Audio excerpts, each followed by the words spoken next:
stronger the grasp, the greater the distortion of perception and judgment. I'm from Oregon. I drink my coffee, smoke my reefer in the morning. I roll 2 J's up and then I domed them. Promise. Welcome to the Hippie Speedball podcast, buddy. Thank you. For sure. Well, appreciate you having me. Absolutely, bud. It's been a long time coming, you know. Yeah. It's funny because I first got on your radar whenever, like actually long before I saw you at the social club. Really? You had a verse that kind of like was, I think it was Rip City Heroes or somebody like that posted, and you gave Scooter Rogers a shout out. Yes, I did.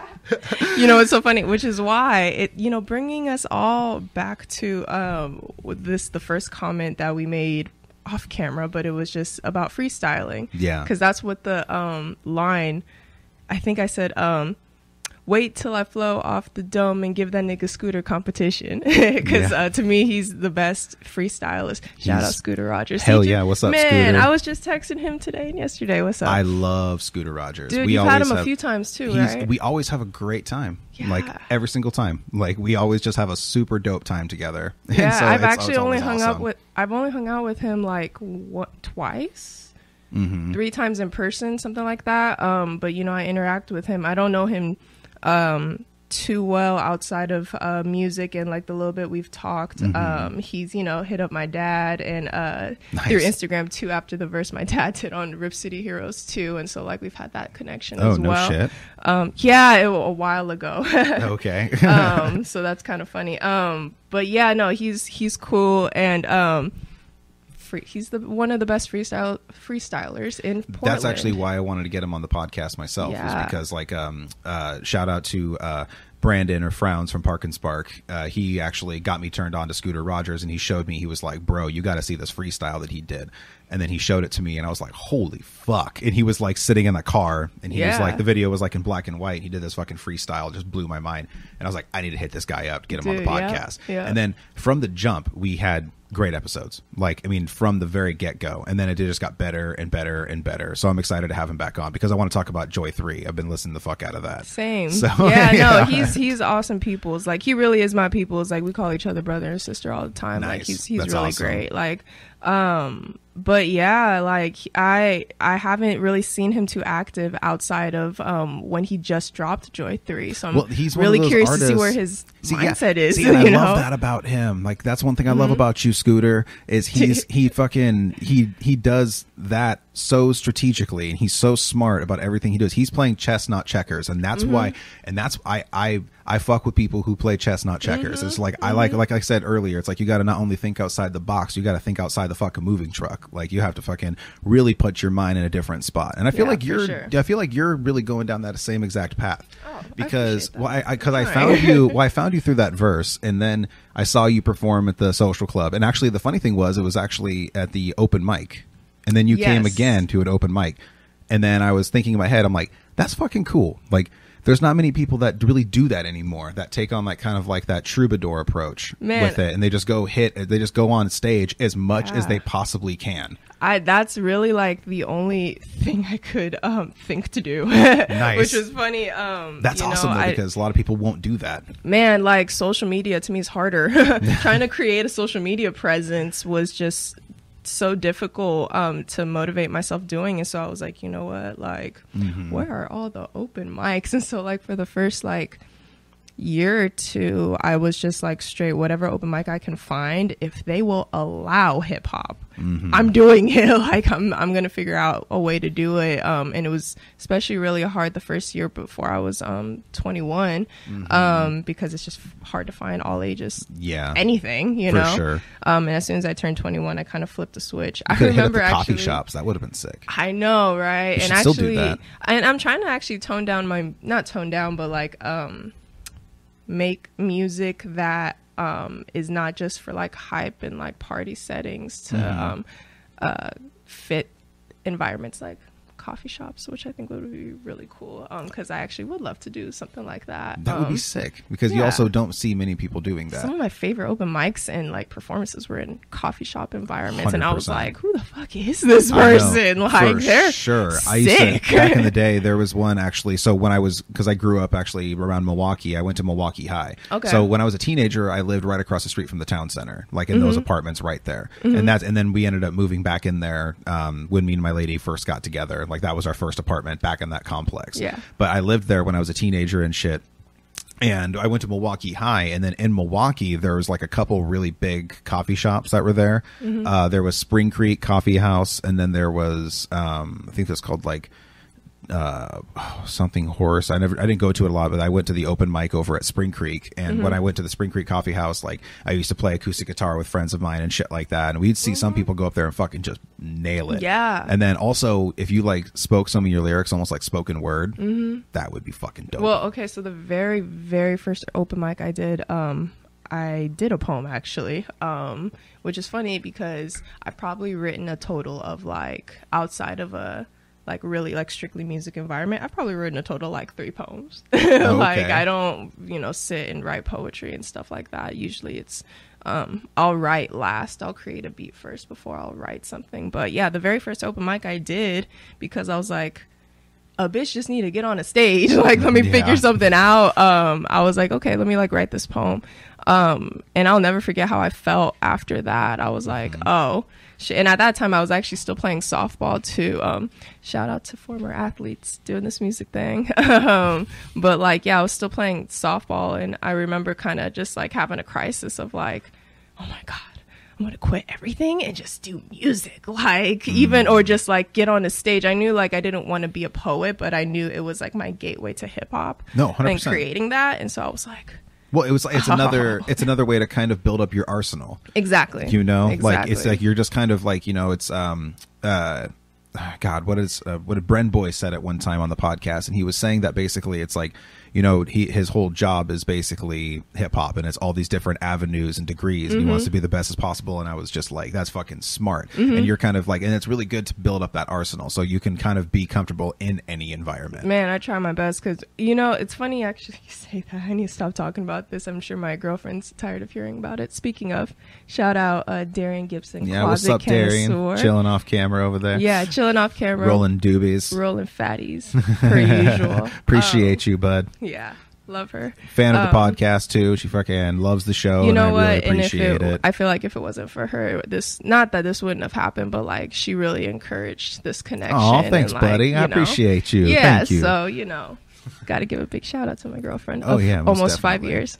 Hell yeah! So. Congratulations. But yeah, no, I had this show, or I was on this lineup, the thesis, and I had been wanting to do to be on a thesis lineup for a while, and a while meaning like maybe a year, and I felt like I got the opportunity, and I had a gut feeling to go about it a certain way. It would have been like new and different, but the vibe I got with the lineup I was with, I was like, maybe I should make softer versions of my music. And I get to it and I'm like, you know what? Now I'm gonna just do my thing. Like, it's gonna be fine. I get to doing the show and I'm like, oh, it was cool. It was great, actually. I had a great response, but like I kind of looked back and I was just like, man, I need to trust my gut more often, and it's kind of funny that it like being able to get over something like that and be okay with those losses, if you will, is just kind of something that comes with I think making music and artistry. And I say all that to say it's motivated me to try to create more avenues and lanes for myself to become better at, so that if I get put in an environment or have the opportunity to be in an environment like that again, I can feel like I executed it the way I wanted to. Nice. You know what I'm for saying? Sure. Like, yeah, exactly. Yeah. Like, you're kind of like, you want to build up those muscles so you have the strength to pull what you need to. Like, you just want to freaking strengthen everything up, and that's fucking smart. Exactly. Well, there's a lot of people that aren't like that. you know, like, but it's really good that you are. And that's what I was saying whenever I first met you. It kind of like the fact that you were just going on stage in all these different places and you were just going and hitting, like, you know, you want to hit open mic circuits. You just you want as much stage time as possible. Yeah. It really reminded me of like I was saying about Robert Johnson. I don't know if you ended up like checking out that documentary. We talked about it briefly. Yeah, we did briefly, but no, I didn't check it out. Yeah. And so like, just as like, for those that don't really know the story of Robert Johnson, he was the one that the famous story at the Crossroads where he sold his soul to the devil to play the guitar. Like, and he was like the creator of the blues as we know it, which created rock and roll, and then it, you know, took off from there. And he was like he has a really crazy story, but he would go out and just play bars all over the place, and that's like what old like musicians used to do. And there's not a lot of newer musicians that do that, like to where it's literally like, hey, I see you have a stage, can I book a gig here? Like, you know, and just go there and just like, all right, you know, and just because like, you know, especially in the hip hop scene, you don't really see a lot of like hip hop artists like doing that shit and everything. Yeah, and it's especially, it was hard to kind of. That's recording, right? Okay, cool. All right. That would have been really funny. Just want to be sure. Actually. Okay, cool. Perfect. Just wanted to be sure. It's happened before. Yeah, no, I mean, that's like any that's one of the problems creator. about being like a one-man circus act. Right. But I am building a team, so maybe as like episodes come through, if it's in your time, you guys can come through, maybe help me out or something like that. That would be sick. Hang out, we can smoke out and just meet fucking whoever the guest is. For sure. Yeah, go ahead and what you I have no idea. Oh, hi. No, it's okay. We were talking about Robert Johnson. But yeah, exactly. Like taking that troubadour approach. That approach, exactly. That's what I was gonna. There's not a lot of hip hop artists that really do that, and it was really hard to find. We found that subject quick. Yeah, we did. Fucking A, shake and bake, buddy. That was sick. It's the coffee. It's the the hippie speedball, my friend. It's that flow state it scientifically puts your brain into. But that's what brings it back. Anyways, so the first one I found was Late Lyrics. Shout out to Late Lyrics, because let me tell you, that was the first like hip hop open mic that I found out here in the Portland, like just greater Portland area. And I got to really just like test my stuff out with like a random crowd of people. And like the reception was really incredible to me, and motivating, and to have, and it was even hard to find times I was visiting home in the Bay Area to find something that was even that receptive, having a hip hop specific open mic, although like it's not like I had hella connections to figure out where to go, but still like, see, that's even cooler that you're getting where you're going, bud, is because you started from the absolute ground. Dude, like with knowing nobody or anything like that, knowing you just wanted to get into this thing, and you didn't know how to do it. And I love that, dude. I love that, because like you don't really hear a lot about that. It's like usually like, oh, I had a relative who was into it or grew up around it, and then me and my friends would do it or something like that. You were kind of like, I'm just diving in and let's see what happens. No, you know, growing up an athlete your whole life, like at least with the goal to play in college, there's shout out to people who can do college athletics and other things, because I loved music growing up. What did you play? I didn't play anything. No, I mean, and sports. You know, shout out to athletes. I played nothing. I played softball. I'm not an athlete. I just love athletes. You know, they're great. No, I was a softball player. I was a catcher most of that time. Nice. And then I played at Willamette University. And my experience there kind of led to me coming to a place where I had to choose between failing out of college or being really in shape for softball. And so, you know, I unfortunately didn't have the best environment, just softball wise, within that team, in my opinion, at least. But I also didn't make the best choices in terms of my education, and I was like, you know what? Not many of us did. Yeah, you know what? And I thought like going to the gym was just because I'm not out drinking, that going to the gym and not doing homework, that's okay. And it's like, no, I'm still failing out of school, you know? Just because it's for the sake of my sport, it didn't make it any better. Definitely an unspoken thing about it's just like failing, you know? Because you have to go to the gym. It's like, it's hard to be lifting weights and fucking doing calculus at the same time. And I just, you know, kind of prioritized that over my school. And so I was like, you know what? I'm not even feeling. What were you studying in school? Economics. Oh, I tried okay. to double major in sociology, and that did not work out, as you can tell with me almost failing out.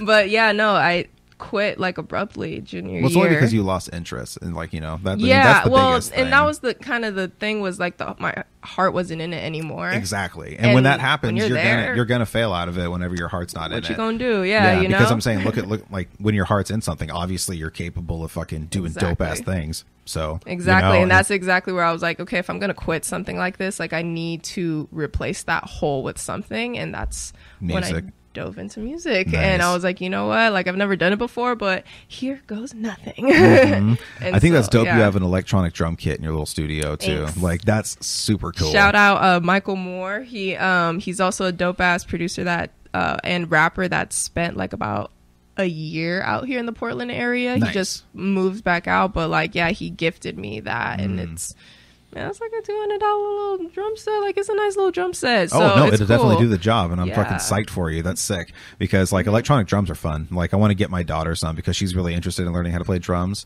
Yeah. and so I want to get her a little electronic drum Dude, kit get so she her can all fuck the around. instruments you Oh can. no, that's what we have. Like you see, we have. I know. I guitars, see, there's dude. There's Like, a that's ukulele. awesome.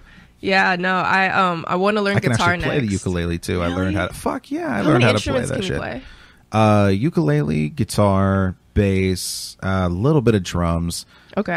harmonica, a little bit of harmonica. I'm not great, but I can play like decent enough. I could play like with a chord progression, and like Hey, I'm expecting Stevie. Okay, come on, bust it out, harmonica. like Stevie Wonder. You know? Stevie Wonder. Oh, okay, gotcha. I was thinking more like I thought you were going to talk about like Stevie Ray Vaughan with guitar, because he's my favorite guitar player. Talk Stevie Wonder on the harmonica. Oh yeah, he was known for playing piano. I didn't know he played harmonica Yeah, a a little lot. bit. He had the riffs on especially, okay, maybe I was just listening to Hotter Than July recently. It's my favorite Nice. Stevie Wonder album.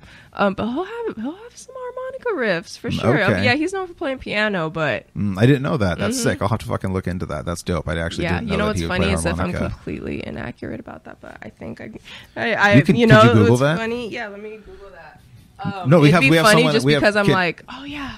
Hey, I appreciate you. Thank you. it's just, you know, I'm high and like I feel like I know what I grew up on, but like, what if I was wrong?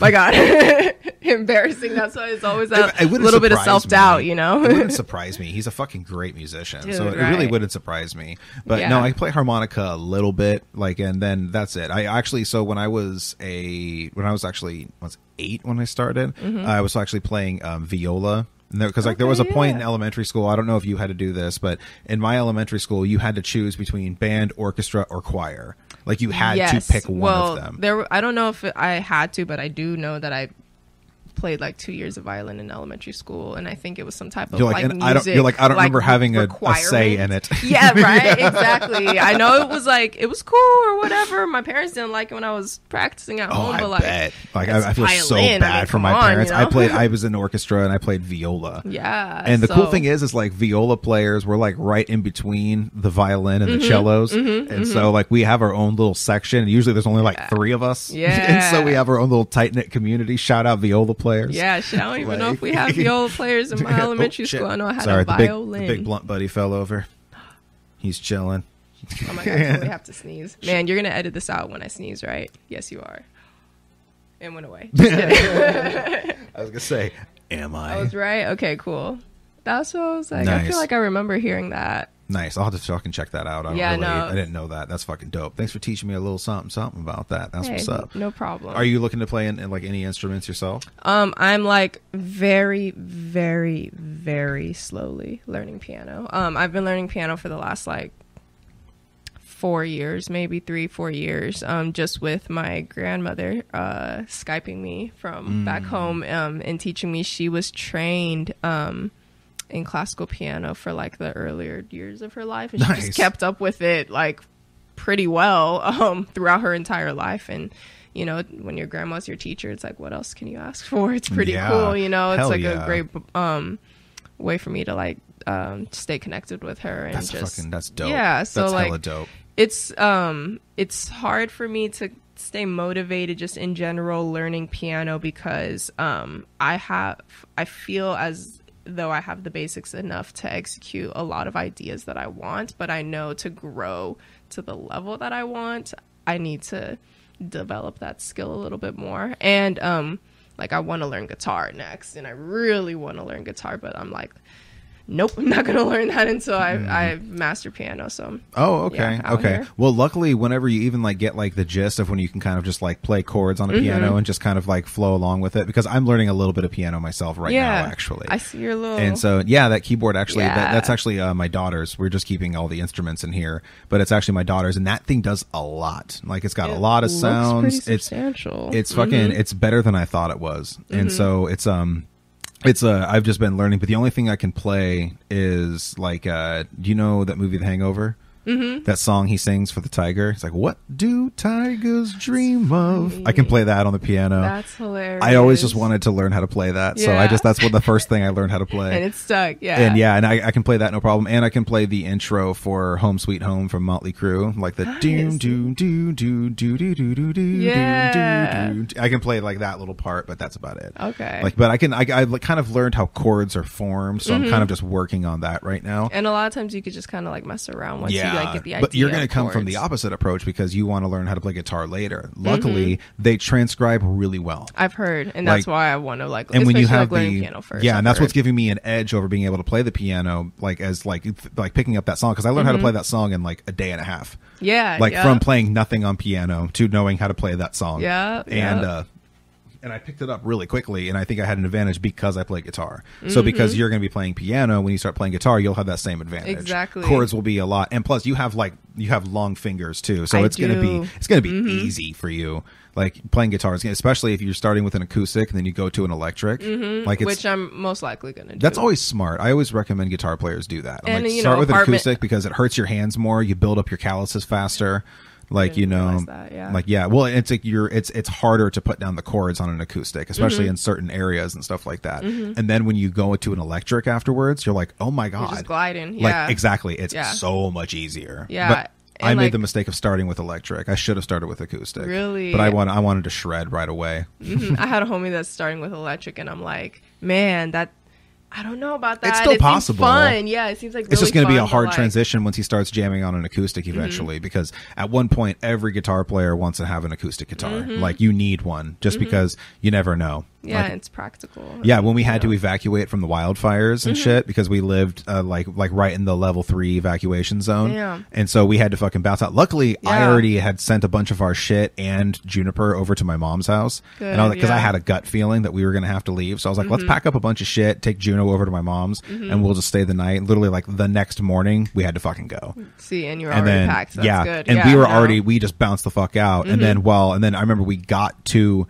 my mom's house, like we got there in like a half hour. It was no problem because we slipped right out of Oregon City right when it happened. But right at this point, nobody was ready, and so everybody was packing up and leaving. Well, we were just out. And so we and then I remember we got to my mom's and we were watching the news, and it was literally just bumper to bumper traffic all through. There were literally people that ran out of gas just waiting for shit. That's why it's so important to have gas in your car, because if shit hits the fan and you gotta go, like, but dude, my gaslight just came on. I can't talk too much shit. Like I got to take my own advice, but I'm trying to make people a better than me. No, because you're right. Because you're definitely right. And as like a not really doomsday prepper, but kind of doomsday prepper, like no, me too, bud. I'm not a doomsday prepper, but I have a go bag.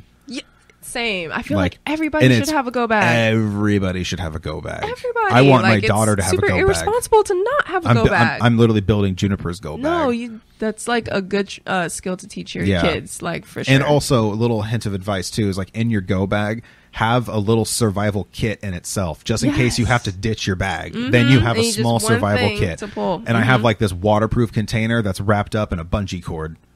Okay, yeah. So I have a lot of uses for a lot of shit. And inside there, I have like 3 knives, sharpeners. I have magnesium and flint. I have little butane lighters. I have stormproof matches, waterproof matches. I have an emergency blanket. And it all fits in like a container like about this big and about that wide. And also I have the whole thing inside like a one of those like cloth draw backpacks. Yes. The whole thing's inside there. So it takes up about this much space. So I can literally, in case I ever have to ditch my pack, I can just grab this, and it's another small little backpack that I can slip around myself. Oh my god. See, okay. And also you have that bag to gather firewood. Like you could use it for so many things. Wow. So that also, I know that, like, at least there's enough shit in my go bag to literally start a new life, because I have clothes, I have survival equipment, I have canteen, I have I also have a river straw in there, so I can drink directly from rivers and streams and shit like that. I have one of those filters. I think you have to still pour it in there, but it's still like the filter's only like this nice. big, so that's sick. There's so many cool compact, things you can have. So yeah, just put everything in like a waterproof, like sealed container. Just make yourself a little survival kit inside the survival kit. And then just always have a knife on you. Yeah. It's so important to always have a knife on you. And damn near, like, you can start getting these little mini tasers to always have on you too. Just have a little something. I should craft survival kits and sell them. Damn near. People do. I know. Yeah. I could make a good, efficient one. It's like you could literally start a new life in this box. Yeah. Because that's kind of the key, is the ability to just really like bounce if you need to. For sure. I mean, you can also get, like, I don't have one of these in my actual little kit, but in my actual go bag, I actually have a Special Forces survival manual.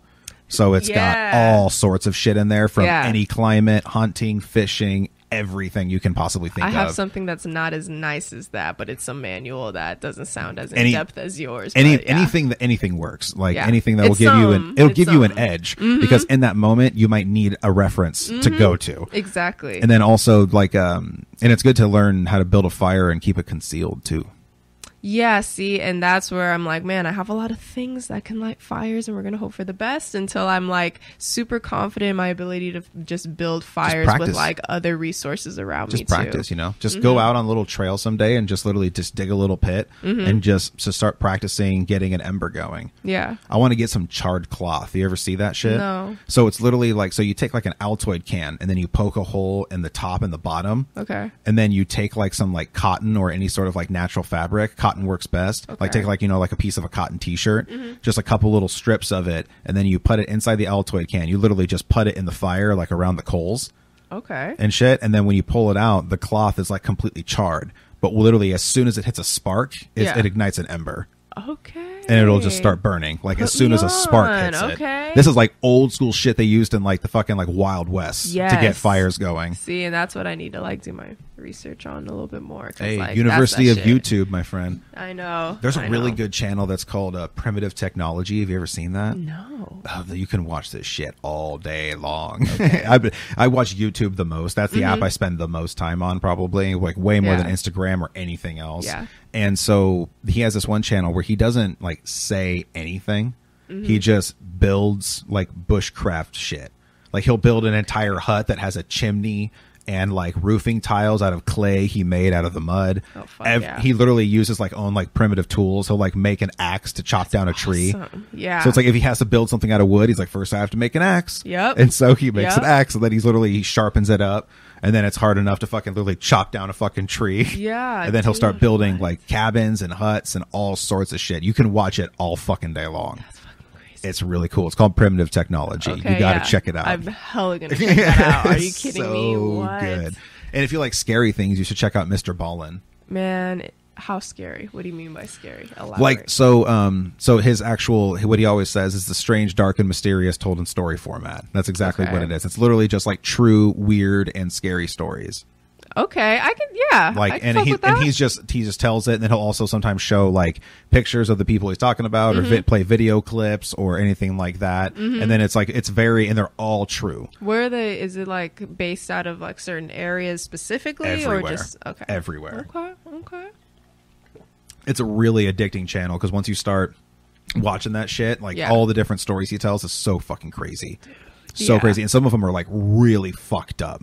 There's like this one where these guys like stumbled across like basically this fucking cult that lives out in like the mountains in Mexico that practices like satanic worship and stuff like that. And they fucking literally kidnap people and hold them up in like this mountain range and shit like that. And they have like these rituals and shit. Like he tells like this crazy story about it, and it's really fucking crazy. Wow. Like all sorts of different shit that he talks about. Well, we're all into the true crime series and stuff like that. So it kind of has like, that vibe. You know, those, It definitely has that vibe. Like but that element, that his that channel, like he started at the perfect time because he started like right before the pandemic. And then whenever the pandemic broke out, his fucking channel blew up. Yeah. Like when I started following him, he was like just at about like 1 million subscribers. And now he's at like, I think like 7 million.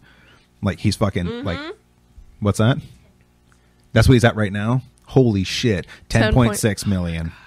Yeah, he was at like 7 the last time I checked. Like, that's how fast he's fucking just blowing up. He's going to end up on like Rogan and all those podcasts really, really soon. Because everybody loves that guy's channel as soon as you start watching it. Yeah. The craziest one that he said, and you got to definitely check out the video, but it's about this guy who lived a completely normal life. And he was like, he went to college and he was, then he got this really nice job. He met this girl, they started a family, and they were living in this house and everything was amazing. Then one day he gets home from work. And they're chilling chilling at home. And then he looks over and he notices that this lamp in their house was all of a sudden just blurry. Everything else was perfectly fine, but this one lamp for some reason was out of focus. And at first he thought his eyes were fucking with him, and then he realized that they weren't. And so then he just kind of brushed it off, and then the next day it was still out of focus. And then he like was looking at it and it was like, what the hell is wrong with this? And he just couldn't figure it out. And then eventually he became so fixated on it. He was staying home from work. He was staying up all night. He couldn't figure out why the fuck this thing was like this. And then one day he's sitting in his house with his wife, and then all of a sudden everything else was blurry around it. And then the lamp was like flipped upside down. Oh, fuck no. And then he was like everything was all like fucking weird, and everything became all crazy. And all of a sudden he felt like this really, really giant ringing in his ear. And then everything started going like white, and he like blacked out, didn't know what was going on. And then when he woke up, there was just a bunch of people standing around him, like just looking down at him. And then he was like, what the fuck just happened? He's like, where's my wife? What happened? And then they're like, don't worry, you hit your head, you'll be okay. Like, and then he was like, what do you mean I hit my head? What happened? And then he was like, somebody hit you, and then you knocked back, they knocked you down, and then you hit your head on the pavement. Don't worry, paramedics are on their way. And he woke up and he was back in college. Oh, fuck. Okay. And he literally, in this moment, had dreamed that he graduated college, had this job, had this amazing family, this perfect life. And then all of a sudden he woke up and he was lying on his back because he got knocked out. And just in that moment, he lived an entire life. And then he fell into like this like massive, massive depression because he lost a family that he never even had. Oh, my God. Like, and he lived this crazy life and shit. And it's a fucking true story. That's wild. Yeah. Oh, my God. But then also there's yeah. one where a girl heard voices in her head and then found out she had a brain tumor. They were telling her to go to this location. They gave her coordinates, and when she put it in, it brought her to like this one clinic. Yeah. And then they were like, go inside and talk to this doctor. And then sure as shit, that doctor worked there. And then they said that she needed to take this one scan. And then they like all these doctors were denying her, like saying like, oh, there's nothing wrong, nothing wrong, nothing wrong. Then they did another scan at this place. And then she actually found out that she had like a brain tumor. And then they got it out. Everything was good. And then the last time she heard the voices, they were inside her head whenever she heard it, whenever she woke up out of her surgery. And they just said like, thank you. We're glad to have assisted you. Goodbye. And then never heard of them ever again. Isn't that fucking like goosebumps? That's crazy. Yeah. Well, okay. And gotta check out the channel for sure. Lots of crazy shit. That one's funny too, because I do believe like in an element of like your body telling you when there's something wrong. So it's like almost like it kind of like oh wow, there was these coasters Oh, you're cool, bud. the whole time. I just put it here so you can see the Happy Cannabis yeah, logo. it looks but like, you know, symmetry. With the big blunt buddy just chilling. Yeah. Next to the little joint. Okay, cool. What were you saying? But yeah, no, like I believe in the element of your body like telling you when there's something wrong. So like that almost sounds like it's being just kind of like elevated to another level of like being taken over by something spiritually or, you know, in her head, you know, like that. But like that's fascinating. Yeah, she like know? literally heard these voices. Yeah. Like, and then like it was like fucking, yeah, it's a crazy story. Yeah. And then he has crazy. like, some scary ones of like, you know, people in the house and stuff like that. Like all the classic like horror stories that are all true. That's cool. Yeah. Yeah. It's fucking really, really dope. And it's not one to definitely watch before you want to go to bed because they're all true. And it'll honestly, for a little bit, it'll make you rethink anytime you're ever out in the woods. See, okay, yeah. Yeah, like because I love being out in the woods. Me too. And it kind of like, yeah, but like, I mean, it's like definitely, but also if you love being out in the woods and you've been out in the woods a lot, you know there's crazy shit that happens out there. It's not the same world. Yeah. Like you're in the middle of nowhere. Those rules don't apply. That's like, why you even have go bags when you're out in the woods, you know? Yeah. Or have at least equipment with I want to have like little person. stash spots like throughout the forest, like Damn near, right? Like how dope would that be? Yeah. You go out one day, set up like coordinates, and then you Yes. have them marked out in your go bag. Yes. So that way you have equipment that's buried underground Mm-hmm. under these spots. Then you have like a certain marker that's like a tree or something like that. You That's just there. have to like really go through the effort of like, okay, where nobody can just stumble up on this. No, yeah, you would stuff, have to you go know, but, way off the trail. Yeah. Like you'd have to go up on a trail. No, but that's and like then, ideal, you know? Yeah. So, but also you could just pinpoint your location too on your phone, because you Mm-hmm. can get offline maps, a little handy thing for everybody to have. Because if like the power goes out and there's no Mm-hmm. internet, you can still use an offline map because it goes by satellite. Yeah. Wait, okay, yeah, no, we've like gone on road trips where it's like, okay, I feel like there's no signal, but my GPS is still working. Yeah, that's what's up for sure. But you Yeah. can also get it. Is that so, like, what you is can, it? An element of that then? or- Yeah, kind of, but also like it makes it so even if there's no internet, you could still pull it up and it's Okay. still a map you can look at. So Okay. it's kind of like as a really good backup to have. Yeah. Because there's been times where it's like I needed to use my GPS and my normal one wasn't working. Like if you're out of service, like if you're in service and then you drive out of service, normally your GPS will still take you there because the trip is already in there. But if you're out of service and you want to go somewhere, Right. it's not going to load up. No, yeah. Unless you had one of those maps. And that's whenever it came in really handy, because also I had some really dope camping spots that I have the coordinates marked down Yeah. for. So it's like little trail spots that I've found where it's like the perfect little spot. You can tell people have camped there because there's already a fire pit with rocks built and everything. And it's But like it's still, like- literally like right along the river. I found this one that in the campground itself, there was wild carrots, mint, and blackberries all just growing right there at the Hell camp, the fuck camp yeah. spot. I Are you know, kidding me? right? There's all sorts of That's different. sick. I know, and there was like a perfect river access that was right there, and it was like just above. So you could like kind of walk down, and there was like a tiny little beachy area, but there was like also like rocks you can chill on. And then just off of there, so it's like, let's say you're in the camping area, right? Yeah. You come down, here's the river, but then there was like a rock formation that came out. Like there Okay. was literally just like a huge spot where you're kind of like in the middle of the river. That's what's so you can like walk through it. So and, you can like, into yeah, the you can just other walk up and side then put some chairs out there. And there's also a small fire pit Yeah. out there. So if you want to have a tiny little fire, just literally chilling on the river. Those are the best spots, I dude. know, Yeah. right? So one thing that obviously I like to get from every guest that's on the show, and it's your first time on the show. So tell me about the first time you ever got high, my friend. Oh my goodness, this is a good story. I've actually, I love good stories. yeah, no, I am glad that it's like been long enough since this first time to where it's like a really funny story now.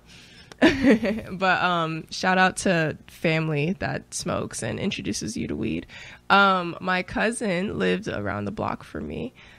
She's a couple years younger than me, and I was 16 and she's 14. She had already been smoking for like at least a year, probably. Oh, I know she okay. was like still like really venturing into it, but my dad and her dad are brothers, and they both smoked and been smoking for a while, so like we have been around it Okay. our whole lives, even though it was fairly concealed in my household, and same with hers to a degree. I don't really know.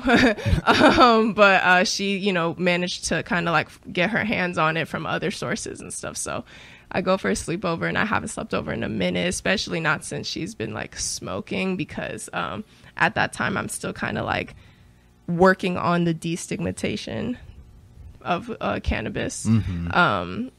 So I knew that there was an opportunity for us to smoke, and we probably were, but I was still kind of scared, So we get to it. Her parents either went to sleep early or just like weren't there. I don't really remember. I'm pretty sure they just went to sleep early. I'm sorry. How old were you again? I was 16 and 16? she's 14. Okay. Wow. So she's just like, okay, yeah, we're going to hotbox the room. That's like the most efficient way to get high.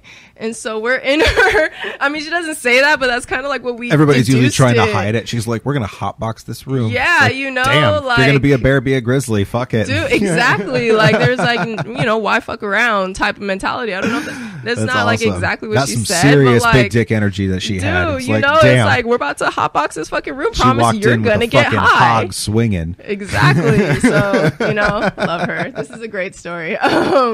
So I get high out of my fucking mind, dude. Like, it was scary. And I was like scared because obviously I was still a little bit like scared of it to before I went into it.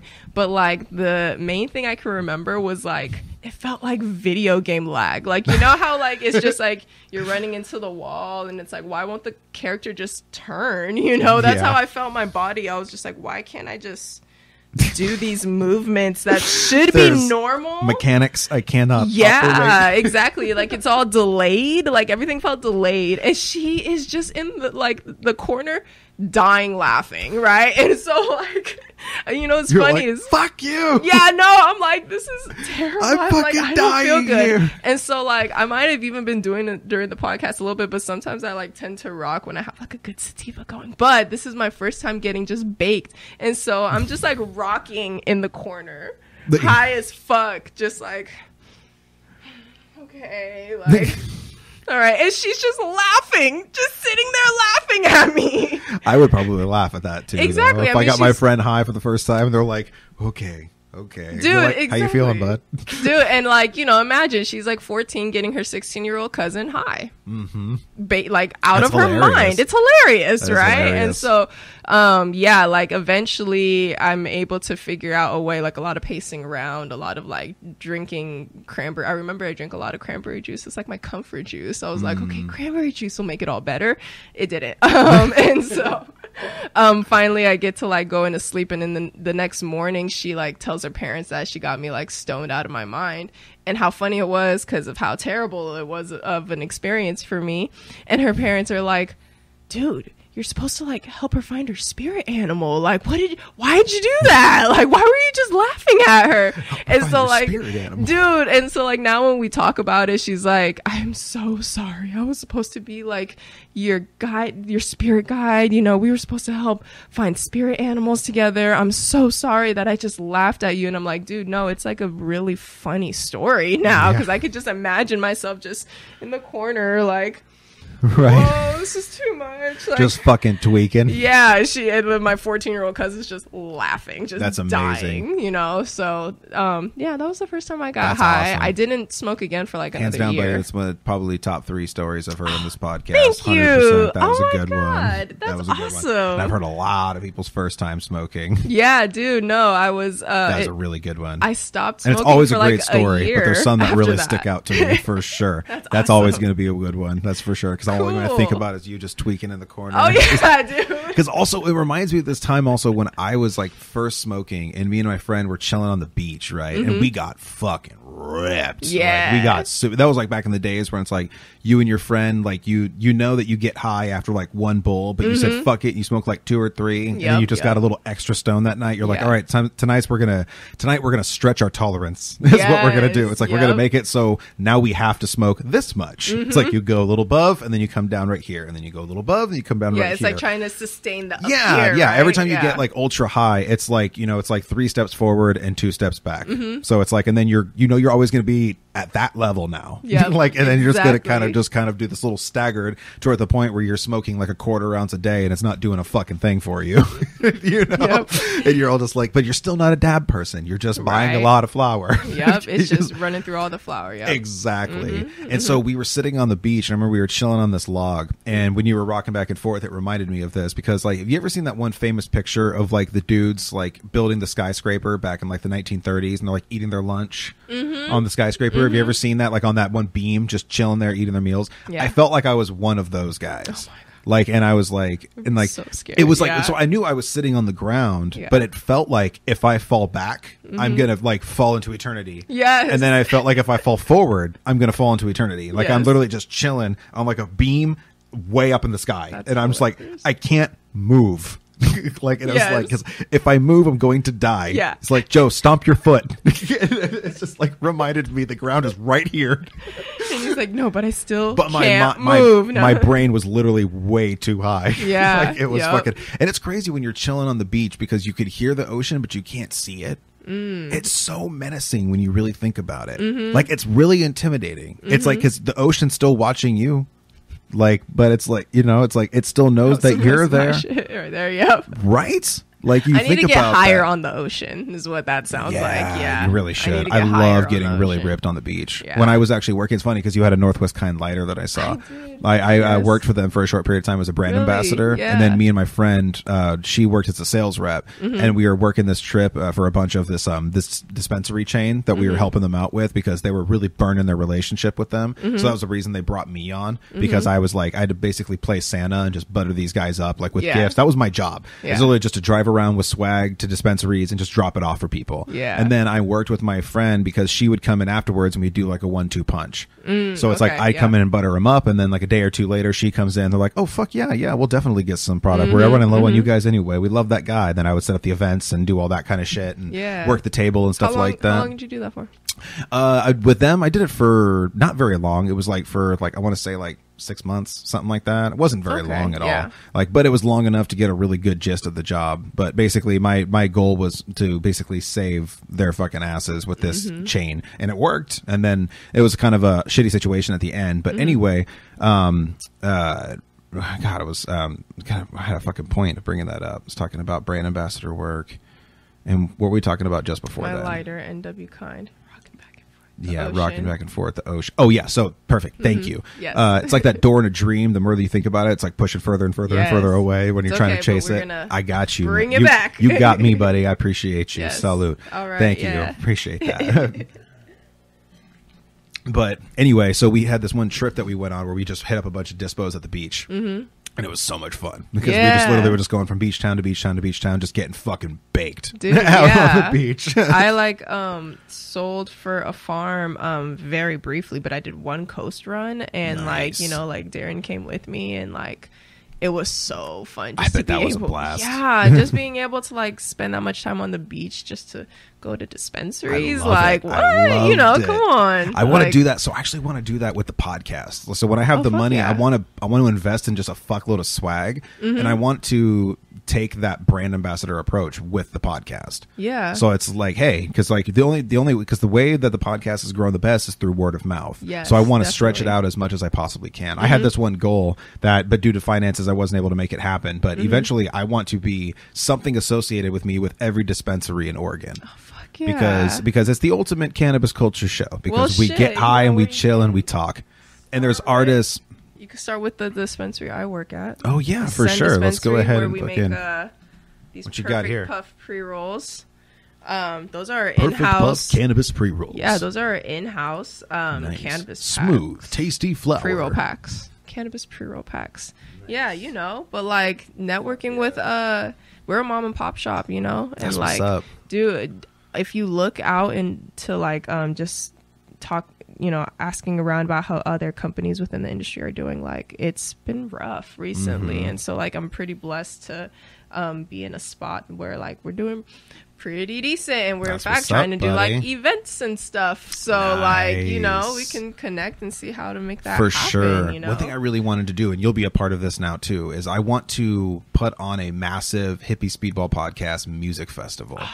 Where I literally have every artist that's ever so been on the cool. show just come and perform a super dope set. Dude, Because it's been what? such a who's who of Portland that has come on Yeah. and graced their presence on the podcast. Dude, Like, that would be amazing. Do you have like any venues in mind? So I did have Edgefield, but they said no. Okay. Yeah. So, but I also like apparently there's a really, really dope little event spot that's actually over in Canby, and I checked it out today, Okay. and it's fucking sick. Really? Like, How big is it? It's huge. Like it can easily, because they have this one thing that they put on there called Hairfest, where it's like a bunch of like 80s metal tribute bands and shit like that, and like classic rock tribute bands. I saw that flyer come through my shop. It's actually, a lot of fun, actually. Okay. Because they have booze flowing. It's a bunch of cover bands that play Yeah. music that you already know. It seems really cool. It's a lot of fucking fun. Okay. It definitely just get used to. There's kind of a hillbilly vibe for sure because it's out in Canby and everything. But it's a lot of fucking fun. Yeah, it's a I mean, I'm in blast. Oregon, so. Oh, 100%, right? 100%. But they have the fairgrounds like / area that they have there is a really, really dope spot. So it'd be good Okay. enough to put a stage, have some fucking food vendors and drink like fucking beer gardens and drink venues and like all sorts of different shit, Okay. and just put on like a massive That would be show. so fucking cool. Like, How cool would that honestly, be? like, okay, so I grew up going to Flog Gnaw festivals. Are you familiar with that? Tyler, the creator, for, I know Tyler, the Creator. man, like a period of what had to be like 8 years, maybe 7 or 8 years consecutively, was throwing a carnival festival out in LA. And see, something like that is dope. Man, it was that's what I'm talking life-changing, about. dude. Like, that's what sick. kind of like one of the main things that inspired me to even just do what I'm doing. See, is a carnival that, like, environment would be sick too. Like, I didn't even think about that. Dude, right? I didn't even think about it that. It was amazing, and it's just like seeing, you know, because he's one of my biggest influences just in general. Tyler, Creator, Kanye West. I love Kanye West. Team Kanye. I know. I miss the old Kanye. He's trying to expose the Illuminati. That's why they're getting mad. He's had enough of their shit. Same, like the Marvel's Illuminati. Have you seen Doctor Strange 2? Mm-mm. Oh, damn. Sorry. Spoiler alert. I was talking about the actual, like, evil no, people but that are running I know, society. but that's why it's funny that Marvel put the Illuminati in a movie. Dude, it's biblical. Like, It's even biblical that the devil would show its own face. It's literally saying, hey, I'm evil, by the way. Like, I'm the one that's doing all this shit. And humans would still be, okay. Of course. I mean, that's humans. And who would do it best? Marvel. Yeah. The ones taking over the shit. That's why I'm such a hard DC fan. Like, I'm such a hard DC fan. And I'm so pissed off at the way they've been fucked. Did you watch the Snyder Cut of Justice League? No.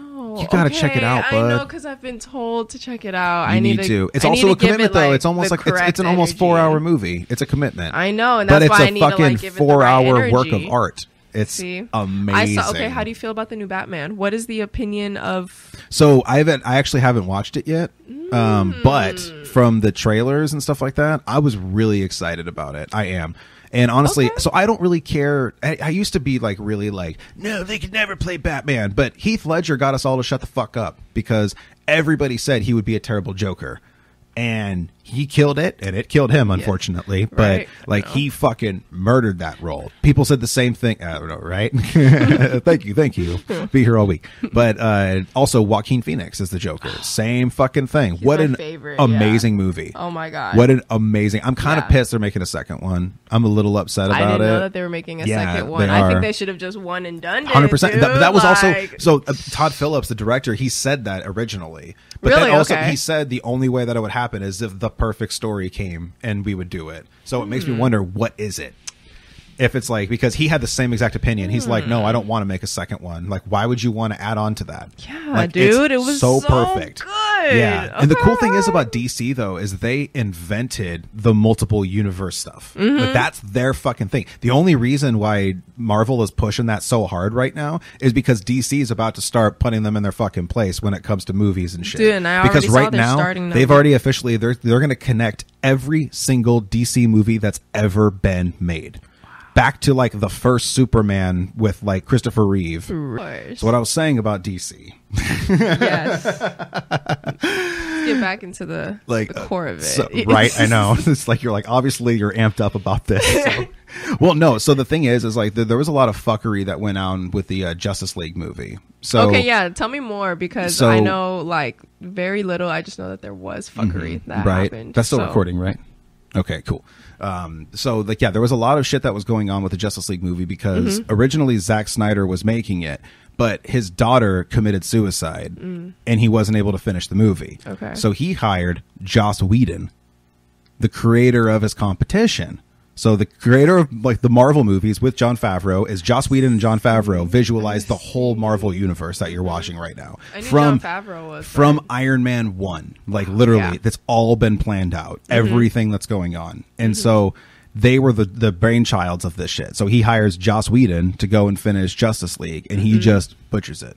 Like, and everybody knows he just went in and sabotaged the product because also he had like beef with like Ray Fisher, who played Cyborg in the Justice League movie. Okay, and he had beef with Ray Fisher on there, and you could see in the original theatrical release that like Cyborg is just basically kind of a secondary character. But when you watch the Snyder cut, he's like a major plot of the movie. Okay, there's so many fucking scenes and crazy shit that they took out because it was supposed to be a really, really long movie because it also is broken into chapters. And it's supposed to tell a huge story, and you're kind of familiar with everything. But they would take things that happened way later or in a different part and then not explain its origin. you know, because kind like of have things like all over the place. Because also like there was like they were like in a period wherever there was a time in the comic book universe where Superman loses his mind, like, and it's because the Joker kills Lois Lane. Okay. And then he literally flies over and fucking punches a hole through the Joker and just basically says, okay, I don't like humans anymore. I'm a god now. And that's exactly what he does. And he just fucking says, fuck it. And he just does whatever he wants. There's all these different, a little bit of a Homelander. Shout out the boys. Right. Yeah. And there's like a little bit of they're like, you know, because there's so many different versions of all these different people. And also Michael Keaton already confirmed that he's coming back to play Batman. Really? Yes, that's what I'm saying. That's what they're doing. Is they're about to fucking okay. They're about to rub their nuts all over Marvel's face. Wow. They're gonna be like, we've been doing this shit forever. Living under a rock. I had no idea about all of this. Oh, I'm a giant geek for this shit, though. Like, you know, I pay an obnoxious amount of attention to this stuff. So, but it's okay. At least I can inform you and the people listening and watching. So I know the Snyder Cut is available to stream on, like, is it on Hulu? What is it on? No, it's on HBO Max. That's what it's on. Yeah, so it's on HBO Max, but it's worth it because also HBO Max is a fucking dope ass streaming service. I know, yeah, it's one of my favorites. Do you watch Boardwalk Empire yet? No, I don't. I think your daughters. Oh, what's up, love? Yeah. You know, I had to like grow to be okay with cats. He's like a ragdoll cat too. Oh, he's cute. Yeah, he's a good boy. I'm definitely a dog person, but like that's a cute cat. No, me too. Me too. I'm For real, definitely yeah. Oh, for real. Okay, cool. I wish we had a dog. He's a good boy. Oh, see, yes. He just wants to be in the spotlight, dude. Oh yeah, no, he always needs to. I got a good Yeah. picture of him, like and shit like that. Yes. He's a good Okay. boy. He's like, oh yes, oh give me the rubs. I loves the human rubs. How old is he? He is, I think he's 3 now, Oh, something like that. still pretty young. Oh yeah. And also we have another one. He's hiding in the bedroom, but his name is Bones. Okay. Yeah, and he's a little black and white one. When I was growing up with dogs, like that was a big rule. Like Yeah, they weren't for even allowed real. in the kitchen. Like and then big thing like no counters, nothing. No, exactly, and especially especially with cats because they're literally stepping their own shit and piss all the time. And they can straight hop up on any fucking counter. Exactly, it's so hard to keep them. They probably do it when we're not looking and when we're sleeping and gone. And obviously, they probably do that, and they're all like in our sleep. They're like, like their little claws are fucking flipping us off.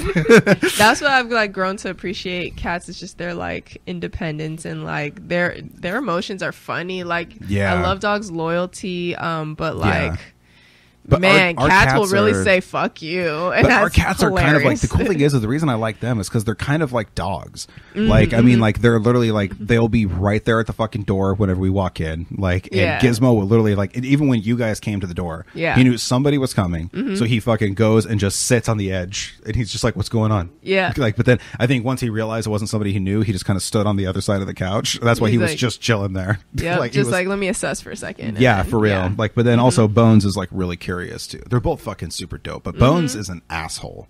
Like, he's like, what you mean? Like, what does he do? Like, I mean, he's just, you know, like he's just feisty. Like, you know, you can only pet him a certain way for a certain amount of times. He'll let you know. He's really quick to hiss. Like, you know, he's like, but like, not like all the time. He'll let you fucking. He likes to be on shoulders. That's his spot. Okay, like, that's how he likes to be held the most. Like, because also he's like kind of like, you know, he's like my familiar. Like, he's like, you know, he's my little buddy. I've had like whenever he is a tiny little kitten.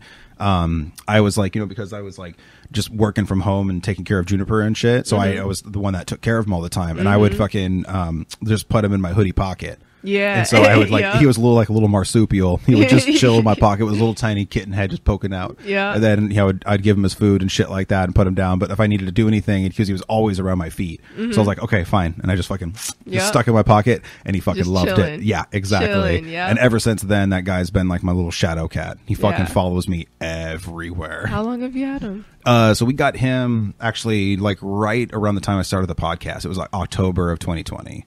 Okay. So almost 2 years now. Okay, And I got him when he was like a couple weeks old. Damn. Like, yeah, he was like maybe 2 weeks old, if that. He was like brand new, tiny, fucking high pitched. Yeah. Like the high pitched one. Yeah. But the reason I got him is like also is because like his fucking the way his face looks is really cool. Because he has like His that colors little, are beautiful. yeah. Oh, Gizmo. Yeah. The gray one. No. The black and white one. Yeah. The way Bones. that they kind of like. Oh yeah, for sure. The way, like, because it also kind of looks like he's wearing a cape. Like, because it starts around his eyes and then it literally goes all the way to his back. Yeah. Like all the way down his back to his tail. Yeah. Like, and he has. I'm gonna have to like really pay attention next time. Yeah, and then also the reason I called him Bones though was because we got him around Halloween time, and also if you look on his nose, he has the little black triangle. Like, he kind of looks like a skull. Like, he has like kind of like a little skull feature, and I was like, call him Bones. That's hella cute. Right? That's hella cute. Yeah. Yeah. And then he's like fucking. He's also the small one, so he has to fight extra hard to Gizmo, and he likes to. He'll fuck with him, but then Gizmo will flip him over and put him in his place. He's just like, leave me the fuck alone. Yeah. He fucked with him more in the last place, but ever since we moved in here, Gizmo doesn't take his shit no more. Really? Yeah. Oh, he's like, I'm gonna absolutely establish For dominance real. Yeah. in this household. For Yeah, sure. he definitely he tries, but it's funny because Bones is the hunter. Like, Gizmo will sit there and just watch a bug, but Bones will literally, I've seen it happen to where they're both watching one, and then Gizmo's just watching it, and then Bones will just walk right past him and come up and just eat it. Yeah. Like, and I'm like, okay, I see who the alpha really is amongst you two. Like, he might be smaller, but he rules your ass, Gizmo. Yeah.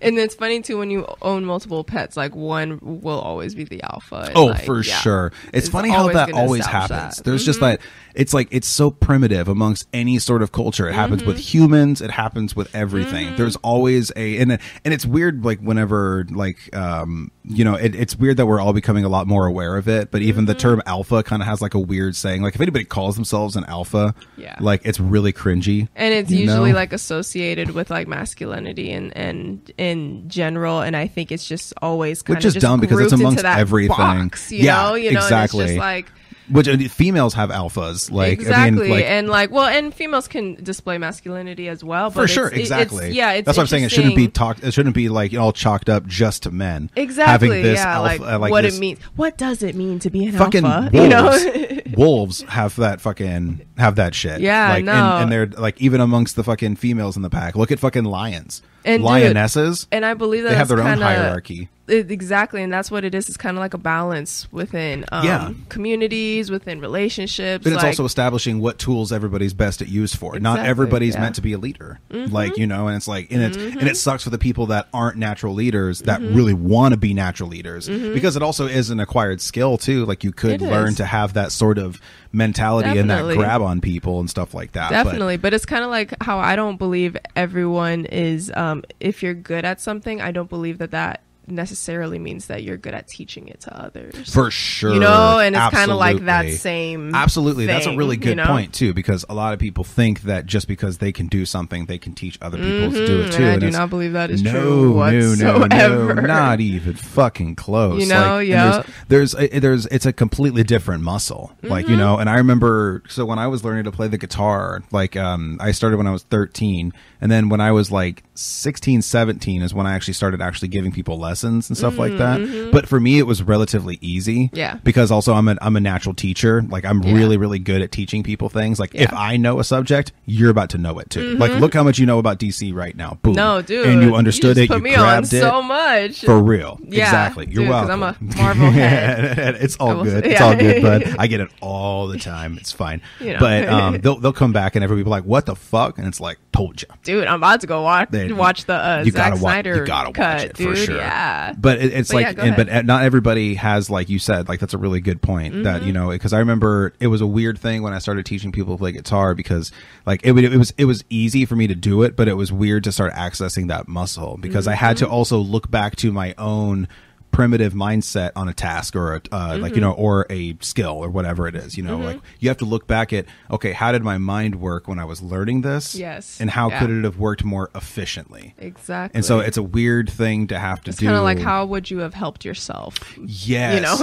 Exactly. And I try to think of that, even that like with parenting. It's like, what advice or what sort of thing do I wish that I had? And that's what I try to be, and then you just kind of do that generation by generation by generation. Better parents. So you become better people. But it's really hard for a lot of people to grasp that. And I think it's because there's so much, like, especially these days, there's so much like that will get on someone's just like bandwidth. We're constantly stimulated from every single end. It's hard to even focus just on your day-to-day life because you're so distracted by everyone else's fucking day-to-day life.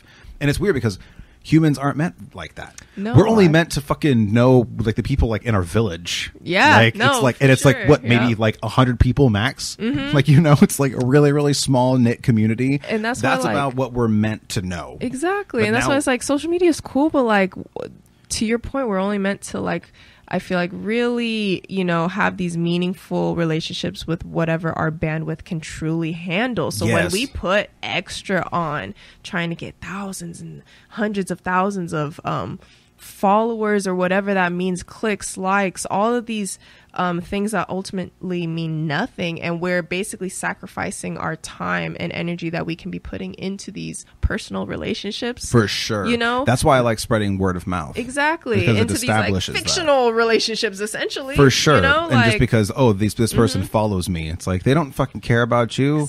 Like, come on, man. So it's like, it's cool, but like at a certain point, we got to draw a line Yeah. about how much energy we really I mean, unless it's are. like somebody that you like grew up looking up to or something Yeah, like that, yeah. or like it's somebody that you really love from something, you Mm-hmm. know. But like, I don't know, like I always get cringed out whenever someone's like, "Oh, this influencer started following me." Mm-hmm. Like, and look how many subscribers or followers they have, and I'm like, bro, who gives a fuck? I've even had people come to me and say like, "You should get this person on the podcast, dude. They have like 150,000 followers," and I'm like, dude, I don't give a fuck Yeah. how many followers they had, dude. I used to have a maintenance guy in my apartment complex that worked catering for like concerts and shit like that. I would rather have somebody like that on the Yeah. podcast. It's like, Yep. he's got stories. Exactly. You know, we have shit to talk about. And stuff. Exactly. Like, I don't give a fuck what your followers are. And that's why it's like at the end And of that could the day, disappear tomorrow, tonight. Like, it could go away. What do you have? Putting all your eggs into that. That's why I like doing the podcast, because this content is mine. Like, I own this shit. I have Exactly. masters on fucking hard drives. Like, you yeah. know, it's like, and it's my shit. I Yeah. don't have to worry about none of that nonsense. Yeah, dude, that's exactly how I feel about like being able to just, and that's the beauty of like apartment content creating. Like, you to a degree like are forced to make it all of your own stuff. Like if you want to Yes. get your idea out, shit, you got to do all the work yourself and get your idea out. 100%. That's why you like know? I'm always asking, hey, is it still recording? Like I'm looking Yep, over there. It's exactly. like, because I have to be aware of all these different things. Yep. And it's weird how much bandwidth doing a podcast actually takes up in the moment, because Well, that's I'm what's just really interacting. cool, yeah. Oh, thank you. I appreciate Yeah. that. Like, and I'm interacting with the conversation with you. I'm listening. I'm listening to listen, not just listening to speak. And I'm listening to what you're saying, interacting with what you're saying, looking over there, making sure the camera's going. Like there's so many things going on at once. Yeah, no, I can imagine a little bit more now, which is something I think is just like truly admirable to just kind of like. But yeah, go ahead. What you're saying? But yeah, no, that's why it's like big shout out to people that like do, even if you don't do everything yourself, like if you do That's why I want a everything that you team. can, Nudge, yeah, nudge, like wink, wink. it's but like yeah, you know, like I got all my of, homegirl Mackenzie, who's going to be a part of my team, but she has a lot of health Nice. problems. So I'm trying to think of something outside the studio she can help me with. Okay, I was thinking yeah, about yeah. like booking guests and stuff like that. yeah, no, there's always ways that, especially nowadays with like the power of technology Yes, and doing yes. like there's And doing ways things to be remotely. helpful. Exactly. And that's why I want to Mm-hmm. help her. She wants to be a part of it, and I really want her to be as well. But she has a lot of health issues she's dealing with. So I'm like, all right, let's find a way to meet in the middle. Yeah, no, Like, that would be I'm super sure dope. you'll But go ahead, figure what it you were out. saying. But yeah, no, exactly. Like because until you can get to that point of being able to build a team, like you're checking the camera, checking the all you. sound, and making sure that everything like And is it's the funny way you because need it. how many people still look down on this sort of thing? Like you're wasting your time. It's And like, it's like, and they're like, why don't you just like, because I mean, why? like, yeah, for real. Like, you know, and it's Yeah. like, why don't you just dedicate yourself to something like this or do this? Or like, you know, they think you're lazy because you want to do it or something like that. Like, you know, because it's going to be hilarious once this is my full-time job, because my family will be like, get the fuck out of here. Dude, because, that's the they're- shit I'm on. No, exactly. for real. Like, that's the shit I'm on. For Yes, real. exactly. Because to your point, like everyone tries to everyone tries to put you in a box, but no, like everyone I think has an idea of what you should be doing, right? And it's like at the end of the day, only you know what like your true level of ambition can, like where your level of ambition can take you. Yeah. You know, and like ambition can come. It's how bad do you want it? That's what Exactly. strikes ambition. Desire strikes ambition. exactly. And I like that. Ooh, I you just know, dropped coin that out off the dome. Yep. Clip that. Hey.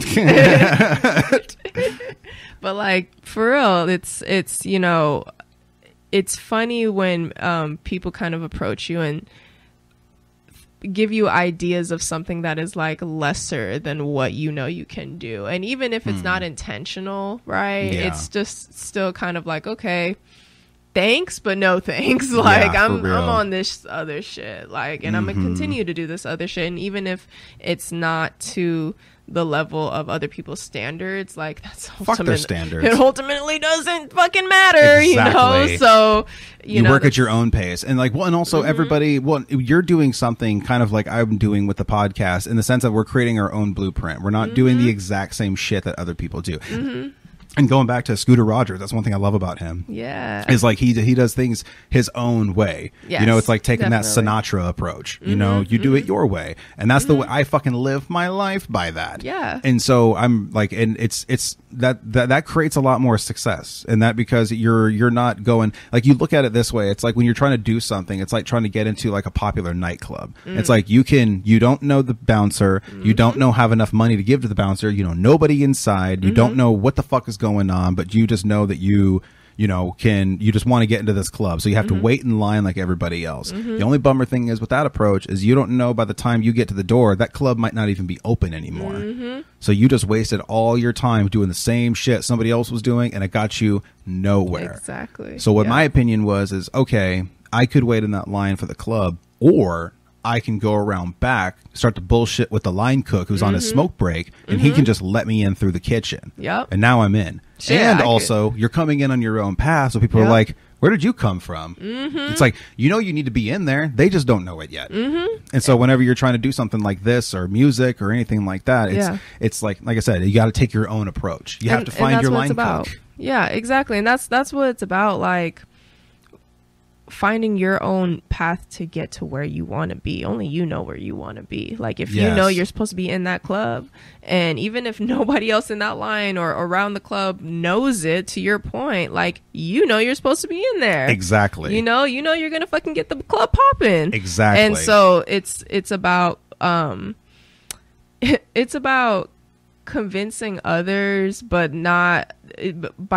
still not sacrificing what you're about. So it's kind of like organically convincing others, without like having to convince others, because at the end of the day, if you know you're meant to be in the club, that's what's going to get you into the club. It's not the fact that you told the line cook, right? Yeah, or it's yeah, like yeah, you're trying to exactly. bribe him or some shit, No, right? it's because like, you're chilling. Yeah, like, it's it's like you're having a conversation with him. It's like, yeah, man, I get that shit popping. Like, come on, I well, get even that if you're shit just, jumping. even if like Exactly. you're not even saying that, you're just letting your energy already say that without even saying it. Exactly. You're showing. Exactly. It's like when you're writing a screenplay, you're showing, not telling. And you're just kind of like, and that's that, and it's such an effective approach to do it that way, because you never know what kind of doors can be open. Exactly. And it's like trying to be yourself in that manner, and also like you said, not like in a bribing sense, not like in a saying like, oh, you're gonna get something out of me if you do this. So it's like, dude, I already belong in there. I'm having problems with the doorman. Yeah, exactly. And one of the reason I learned this approach too is also because there was a time where I was seeing one of my favorite punk bands are called Cannabis. Okay. And I was watching them at the Ash Street Saloon, but I got to meet the singer beforehand. Okay. Right. And like we just got to bullshit and talk and stuff like that.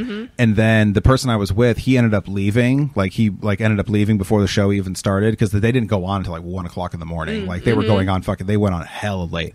But when they were doing their sound check and shit like that, I was just chilling outside, and then the singer comes outside, and then he was like, hey, what's up, man? He starts striking up a conversation with me again. He's like, bro, I'm trying to fucking find a place to take a piss. That fucking line in there is crazy. And I was like, well, there's a club right here next door. I can probably do that, because I was bullshitting with the doorman earlier in the night. Yeah. Just literally just chilling there. Like I was smoking like a Black and Mild, because I always smoke those when I drink.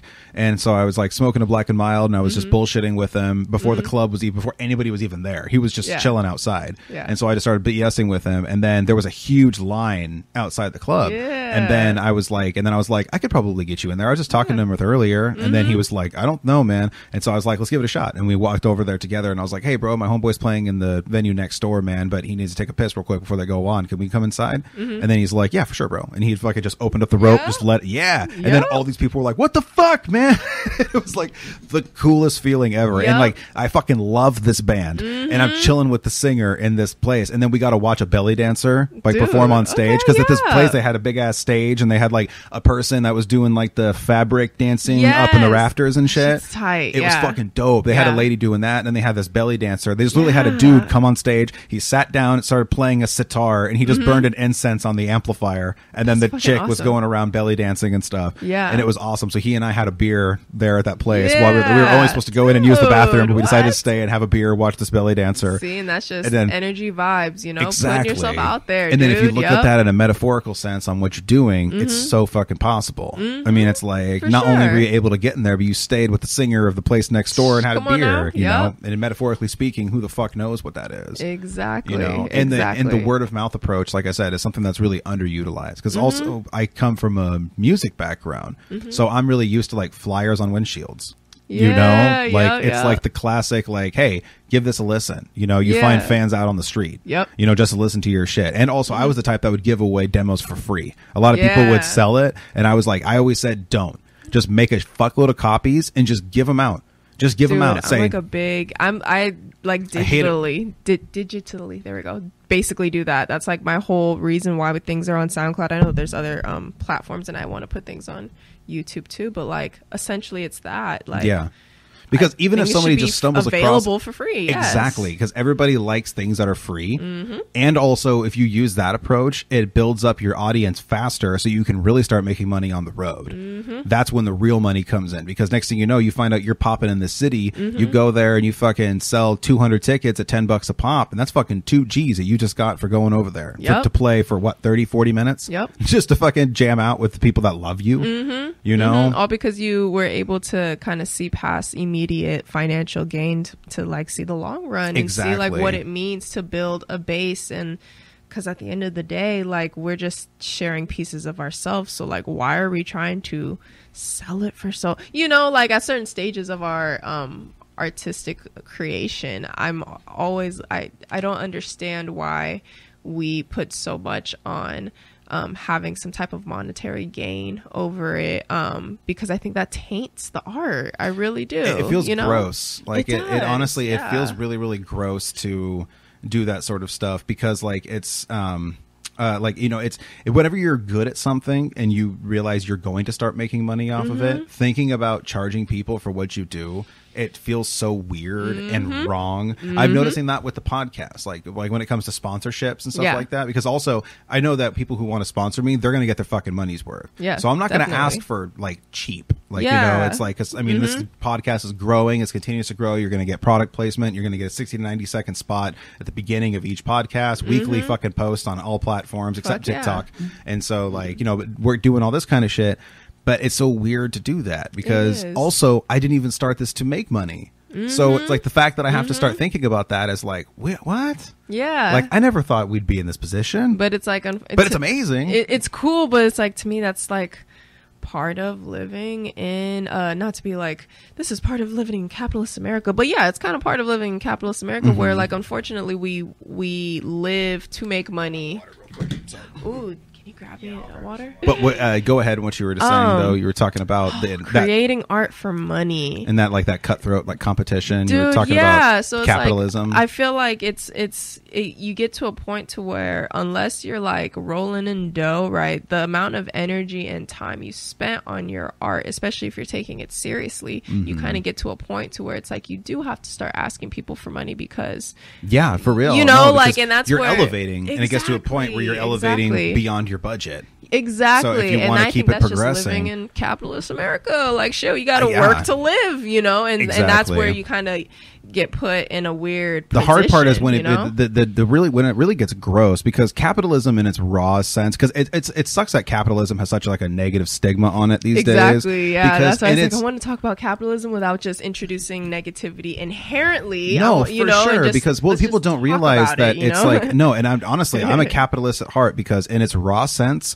it's just supply and demand. It's I have something that you want, you have something you can give me for that something. That seems perfectly fine. Where it gets gross is the corporate aspect, is monopolies, is when it gets disgusting. And that's like that's when people have too much power, because monopolies inevitably intercept with governmental resources or governmental, with like, policies. Exactly. And like, and it always gets convoluted because they're invested in these monopolies. So the monopolies have to do well for their investments to go up. And it just becomes this whole realm of fuckery. And monopolies are the problem. And really where that comes from is that, unfortunately, if you really want to get back to like the bare bones of capitalism and like neoclassical ideas of fair and essentially equal competition, every idea, kind of, that's its foundation, is that we have fair competition, and that doesn't exist. No, so to build this entire like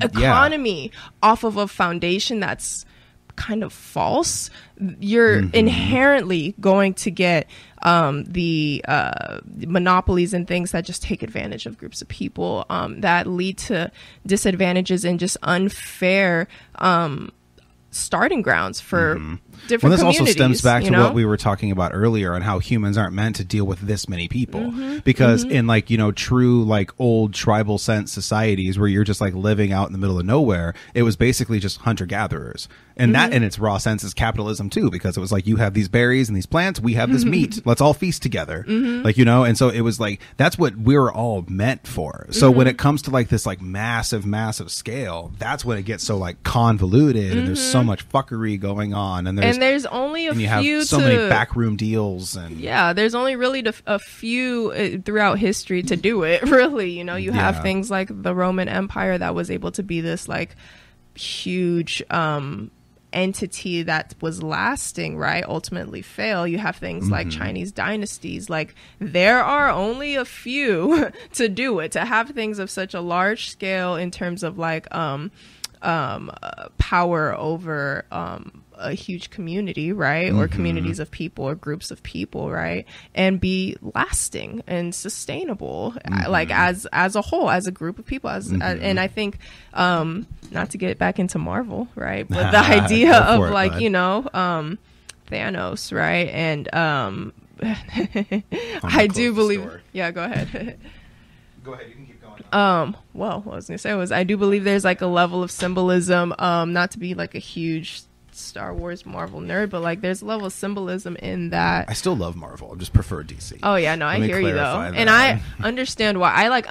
Even though I don't like I haven't gone into DC. For like sure. From what I've experienced and what I've heard, the main difference between DC, Marvel has more characters, but DC's characters have a lot more depth. That's what I've like they have a lot more depth. There's a lot more to them, so it's more worthwhile to follow these individuals. But go ahead. Yeah, no, but like to me, the idea of like Thanos and like this reset, right, where it's like you get to a certain point to where the universe or the environment, this earth, this ball of rock that we live on, is overwhelmed, right? And there has to be something that kind of equalizes it back out. That's what I think happens to these big powers throughout history. Oh, absolutely. Where it's like eventually they kind of fall, you know? Like, well, and we're basically experiencing that with America right now. I mean, like, we're looking at the fall of the Roman Empire, which is funny because actually, in the sense of a nation, we are so young. Like, we are less than 300 years old.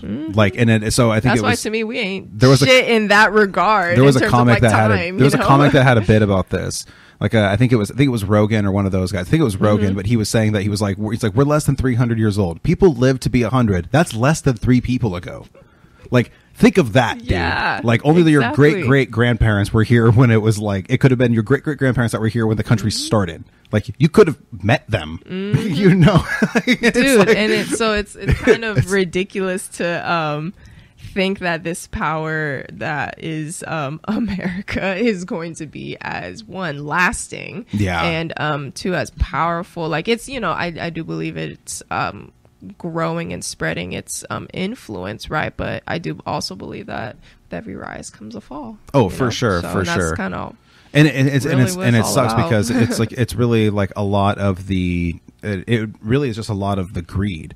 you know, like that really made it fall, because that's what makes all civilizations fall. When it's greed in the sense of stealing the truth from the people, stealing the food off people's plates. You know, the truth comes out too. That's I'm a exactly firm believer stealing of that, stealing people's lives by murder and different sorts of weird tyrannical bullshit and stuff like that. This is why it's like my political views are definitely like a lot more anarchistic in nature. Because like, and not like in the sense of like an anarcho-communist or anything like that, because I think that's a dumb phrase. Those are mutually exclusive things. Like, how can you be an anarcho-communist? Anarchy is the complete like abolition, like the complete like the complete freedom of the oneself. But under communism, there is no oneself. Your self belongs to the state. So it's like, how does that work? You know? So, but in its truest sense, it's weird because like anarchists and libertarians, it's like a horseshoe. Like when it comes to political views, it's not a straight line. It's like a horseshoe. They're all a lot closer than they think. And in the raw sense, we know that big government doesn't work. So we're really meant to, like I said, be kind of like in these smaller communities, in these smaller tribes. And that's basically what it's coming to, because that's also in the end of civilizations as well. It's like you have a little bit more of tribalness that's going on. So you have people that are kind of withdrawing into their communities. It's kind of like back to basics type deal, for real. Yeah. Like honestly, I just want like a giant piece of property in the woods that has like a ton of fucking like, I want like a big chunk of property like out in the mountains that has like a ton of elk and deer and all sorts of shit like that. Living off the land, exactly. Like, and literally, like I said, just be hunter gatherers, because like, and then at the end of the day you feast. Like how amazing does that sound? What are we doing all day? We fucking go out, we hunt, we take a break, and we have camaraderie amongst the people that we're hanging out with. You know, the people go out, gather herbs and berries, and they fucking take a break, chill out there by the fucking river, get their feet wet, get their hair wet, you know, cool down, go back to there, and then everybody makes their way back to camp at the end of the day. We all hang out for a little bit, and then we fucking cook up what we just hunted, we eat up what we just gathered, and we fucking feast. Yeah, and then we fucking party, we drink a bunch of fucking booze that we made from like mead or something. My ancestors were Vikings, okay? This is what we fucking did. We went out on our boats and we fucking ate food and drank and partied. And that sounds like an amazing life. No, and that's why I like, honestly, even like being able to have a garden in whatever your place of dwelling is like the closest this like side first yard step is all to that. ours. This little side yard. Oh, for real? Yeah, and That's so, sick. but it's like what we've never had a yard before, so we don't have any yard equipment. So we're going to be It's borrowing like a friend of us. thing. Exactly. It's build like, up, yep. Yeah, we've never fucking had a yard yet, so now I actually got one that we can maintain and shit. So Fuck we yeah. want to put like a garden along the whole side. But dude, that's how you start, because it's like, okay, you start getting these like little gardens in these places that you're living in, and you're like, okay, so like the next spot that I'm gonna live in, this is how my garden's gonna be like, and then you start like seeking out for that, and it's like, they say you can then you're grow like plot of land after long enough. They say you can grow 70% of your diet on 1/3 of an acre. See, And that's for like a family of 4. Come on out. That can grow 1/3 of their diets, like 70% of their diets on 1/3 of an acre. Like that's nuts. So you just have people maintaining that, then you have people go hunt some meat, and then, but keep in mind, if you just have like a small community, one elk is going to feed you for like months. Like that's also you also wouldn't have to hunt for a minute, you know? It's like all you need is the right. You just need to have it be in the right spot with the right resources around. 100%. You're But what's set, really funny dude. is You're how set. abundant those resources actually start to become once humans are actually taking a break. Because whenever the pandemic first happened, there was all these animals that just came out of the woodwork and were just like, whoa, humans are gone, let's party. Yeah. Like there was bears coming out on the street, Yep. deer were always coming out. Like it got like the deer were getting overpopulated because there couldn't be people, like there was parks were shut down and stuff like that. Yeah. And so like whenever people are taken out of the mix, those resources just gather themselves right the fuck back up. Yep, no, right and they're the fuck like, back dude, the up. humans are gone for a second. Let's have our moment. Exactly. Like, yeah, so imagine no, like for shit real. goes to shit, like, you know, shit hits the fan. Everybody's like, you know, the cities are an absolute fucking mess. So, and naturally people like us split out for the forest. There's going to be so many fucking animals that are about to start coming out of the woodwork. No, because of just I know everybody's it. like, whoa, shit, we got all this land now. Let's go ahead and move in, guys. Yep. And so you have fucking herds of elk walking through fucking streets in Portland. Yep. Like, you know, and it's like they're fucking coming down from Washington Park and fucking like they came through some little patchy forest area, came down, and there's fucking like, you know, all sorts of deer and shit like that. Like I mean, it easily could happen. And that's why I want like a plot of land too, so I can have that. Like I want to have, my ultimate goal is to have like a gigantic like plot of land. I'm talking like 100+ acres, like huge land with a giant forest, some streams, rivers going through, shit like that. And then what I want to do is I want to have like a central point, but then I want to have trails that go into different little spots to where I could have friends and family that I want to, if they needed to escape, they could come to this plot of land. That's like the bug out spot. For real. Like and it would be out in the middle of nowhere. It would be completely secure around the perimeter. Like there would be like 4 barriers they have to get through before they even got to us. Yes. And so it would be very secure, and there would be, everybody would be equipped with 4-wheelers.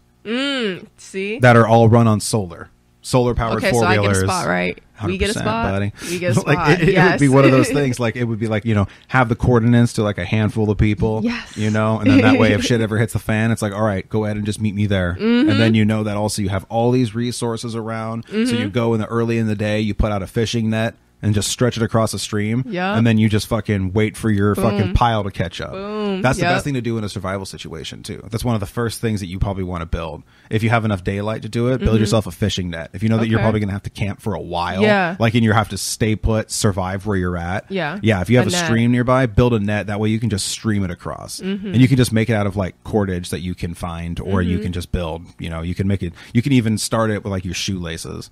You know. Thought about that because I do have different like line and string. Good like paracord. Yes. Yeah, you gotta have some 550 paracord. Yes, like, I just recently got the paracord too. I've been slipping. I should have had that. Yeah, when you have the paracord, a lot of people don't know this, is you can actually cut it, and then inside the paracord is like all the small little lashing pieces. Yeah, and they all have like the same strength. So that's also a good way to make like a bow. Yeah, and shit. and that's why I was like, oh, I need to get this paracord, because I didn't realize how like versatile and what you would. Yeah, and the reason for those that don't know, the reason why it's called 550 paracord is because it holds 550 pounds. Like that's nuts. Yes, like that's fucking, and that's one strand of it. Yeah, like that's on a single strand of paracord. Like that's how much it fucking holds. Bug out tips. Right, and also you can make yourself almost like a fucking like a rope bridge to go in between a stream if you ever needed to. Because you could literally just string it from one tree, go all the way across, make it super tight, and then get yourself a handle. Yeah. So you can just make yourself a fucking rope bridge. Oh my God, yeah. If you ever needed a cross. Also, a thing I'd have in your bug out bag too is an inflatable pillow. Tips. An inflatable pillow. Because, yeah, not only is it going to be more comfortable when you're actually resting, but also it acts as like a flotation device. So if you actually do need to cross any river, you can hold onto that and put your pack on the pillow. Dude, okay. And then, because I have one that when you blow it up, it's like about like, I don't know, like about this big. So maybe like a couple. That's a whole yeah, it's like a couple feet long and maybe like, like 18 inches wide. Yeah. And so, but it blows up to be a nice little comfy pillow, and you could fucking just throw it. And also it folds up to be like that fucking big if you do it right. And it weighs nothing. Do you have one of those little like stoves that like that like you piece together and shit? Yeah, it's basically like you have the whole setup. You have like the pot, the pan, and everything. And it like breaks down to like this big. Yeah, I have a whole little mess kit in there and shit. Yeah, I have. That's like the coolest thing. It's fucking so handy to have. Remember, me and my uncle, we were out just like we wanted to go like trail camping, and so we just had what we had on us, and we literally just brought like some like fucking like canned goods, like some soup, and then just like some like plastic bowls. Yep. And so we just were out there and just used our little stoves out in the middle of nowhere and shit. And it's crazy what you can actually like do when you're actually out there, and also how little you really need to eat. Like, like you're fine with just like a can of soup and maybe some jerky you brought with you, but I always need booze when I'm camping, so I need like some whiskey or something like that with me. Hey, weed is all I need. Well, and weed too. I like to drink, I like to smoke, but I do enjoy some good whiskey. Yeah. But so inflatable pillow was a really good one to have, and those stoves are really handy too. Yeah, the pillow though, I never thought about that. And just a classic canteen. Because also you can store that for fucking whatever you need and everything, and a lot of like really good grade like military canteens, like if you can boil the water inside of them. Oh, okay. Yeah, so if you get like a good metal canteen, like you can actually just use that to purify your water. Right? I know. There Tips you for go. days. You've been putting me on so many survival no tips, problem. There's cool ways. There's so much shit you can also just learn from books and YouTube and everything. But then also going out and practicing these things too. Like getting used to having like start a fire and shit. Like one thing I can't do, I've only done it once, but I can't do it like quickly, is do like a fire plow. to where you like you have like so you have like a piece of wood that you use, like it could be like a flat piece of wood preferably, and then you basically take like you hold it at an angle and you take a stick and then you just drive it up and you just do that. And so like and then eventually it catches a little ember and you already have the tinder built on the bottom and shit. One of the things when it comes to starting a fire though, it's all about prep. That's the 90% of it, because that's the most work you're really going to be doing. Because if you're not ready when that ember strikes, you're going to have to start all over again. And it will fuck you up because it takes a lot of energy to start a fire, especially in those situations. So you want to have like, you know, your tinder, your kindling, your fuel. You want to have it gradually building up in pieces so you can slowly get that flame going, get some nice bed of coals right there so that way you can use that for cooking and you can keep fires going and shit like that. See, I wanted to have more like experience just building fires because, you know, I'll camping, you'll light a little fire, but not in those like survival ways that I feel like I should be practicing. So one of these days just go to a camp, go to one of those, like go to that Clackamas River Trail, like just go along there because there's so many camping sites that are just along the trail where people already built fire pits. Just go practice out there. You know, just go out for the day, bring a bunch of weed and just bring like, you know, a few different ways to start a fire. I would recommend getting a magnesium and flint. I do have one of those. Okay, so try it with that because that's, in my opinion, one of the best ways to start a fire. Okay, cool. And so what you want to do at first is you want to shave a bunch of pieces of the magnesium off. Like you just want to shave it down as thin and like many as you possibly can. Have like your little tinder ready to go because that and basically put it on like a dry piece of tinder because as soon as it sparks, that magnesium's going to light up. And then it'll start to burn whatever the fuck it's touching. And it needs to be in the right, it needs to be position. I've done it where I've literally just had it sitting on like a dry leaf. And then I just had it like the little ball, like a little stack of magnesium on this dry leaf. And as soon as I hit it, that leaf started going. And then I just had like some moss that I slowly started putting on it. And then some twigs that I had broken down. And then just slowly build the fire up. It just takes a lot of patience. Too. Just like build it up slowly.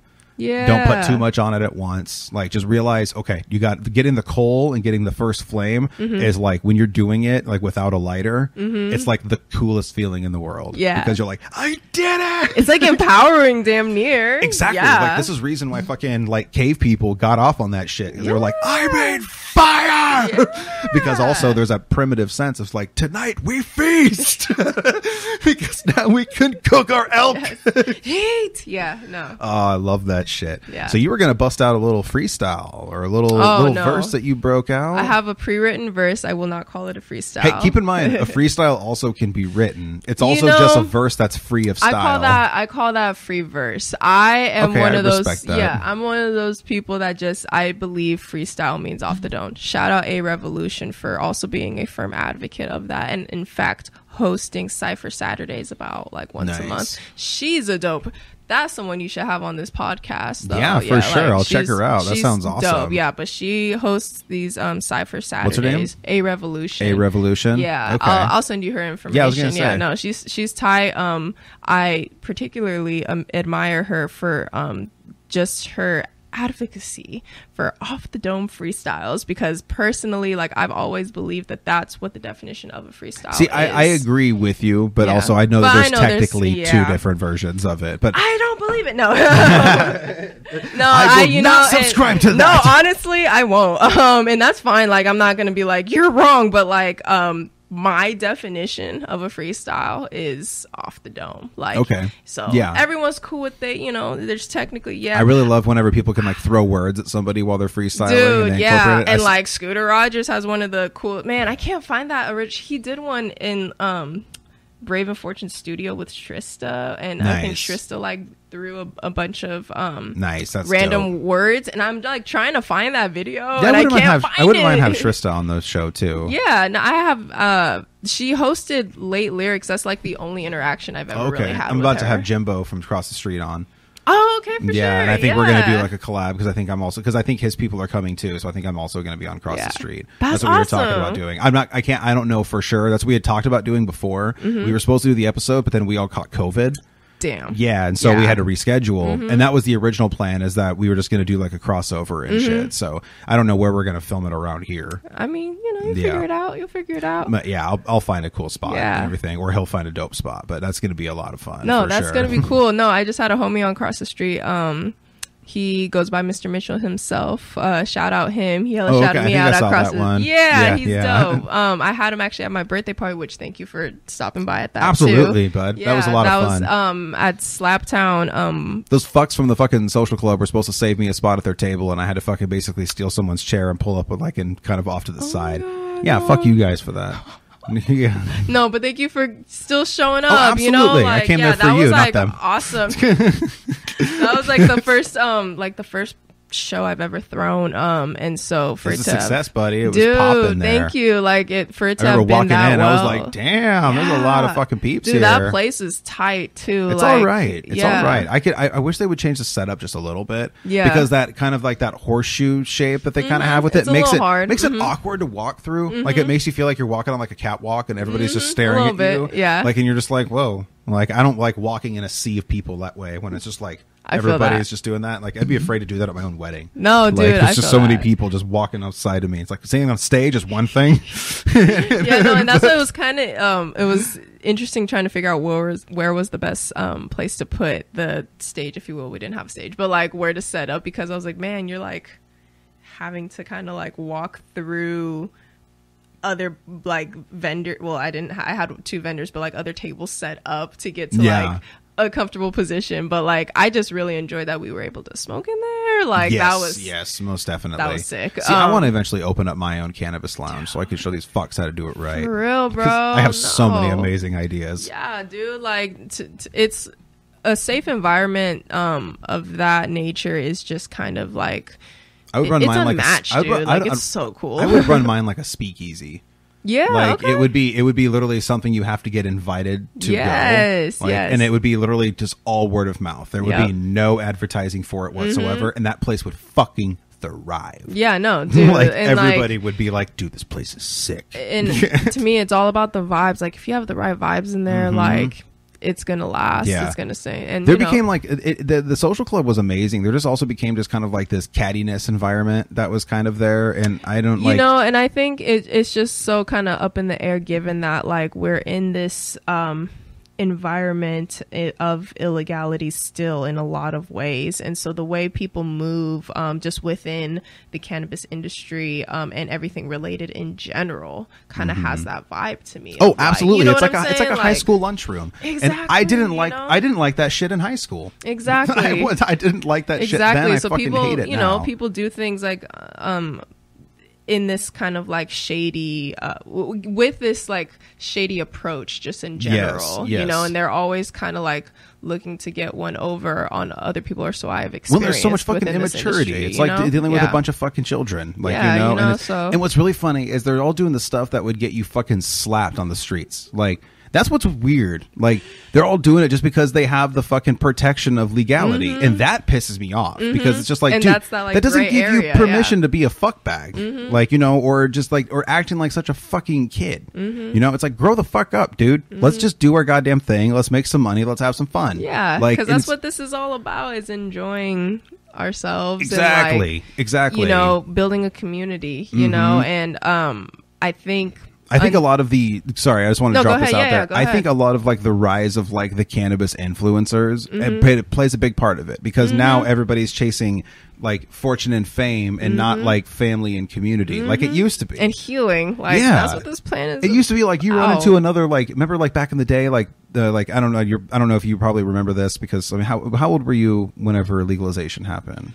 In California or in Oregon, because I'm from California, so I was born in 1997, and there was medical legalization always kind of present since but even in the med only days there was still the black market vibe, though. Definitely. Like there was still the underground cannabis culture. It was thriving, and everybody still, because there used to be this vibe like you would run into another stoner and be like, what's up, buddy? Exactly. Like, and then it would be like this kind of thing. Now it's just like, well, my dispensary's better than yours. Yeah. Like it's like, what the fuck, man? Yeah. Who fucking cares? Yeah. Like, and I think it's leading to the demise of like everyone, because now that it's like this doggy dog culture that nobody's really, everyone's just screwing everybody over is what I've come to see, and they all just want to be really famous. sucks. That's why it also irritates me when I see like a handful of celebrities getting into the weed game, like, and I'm like, bro, Like, come on, well, because man. a handful of them just kind of get in for the wrong reasons, meaning not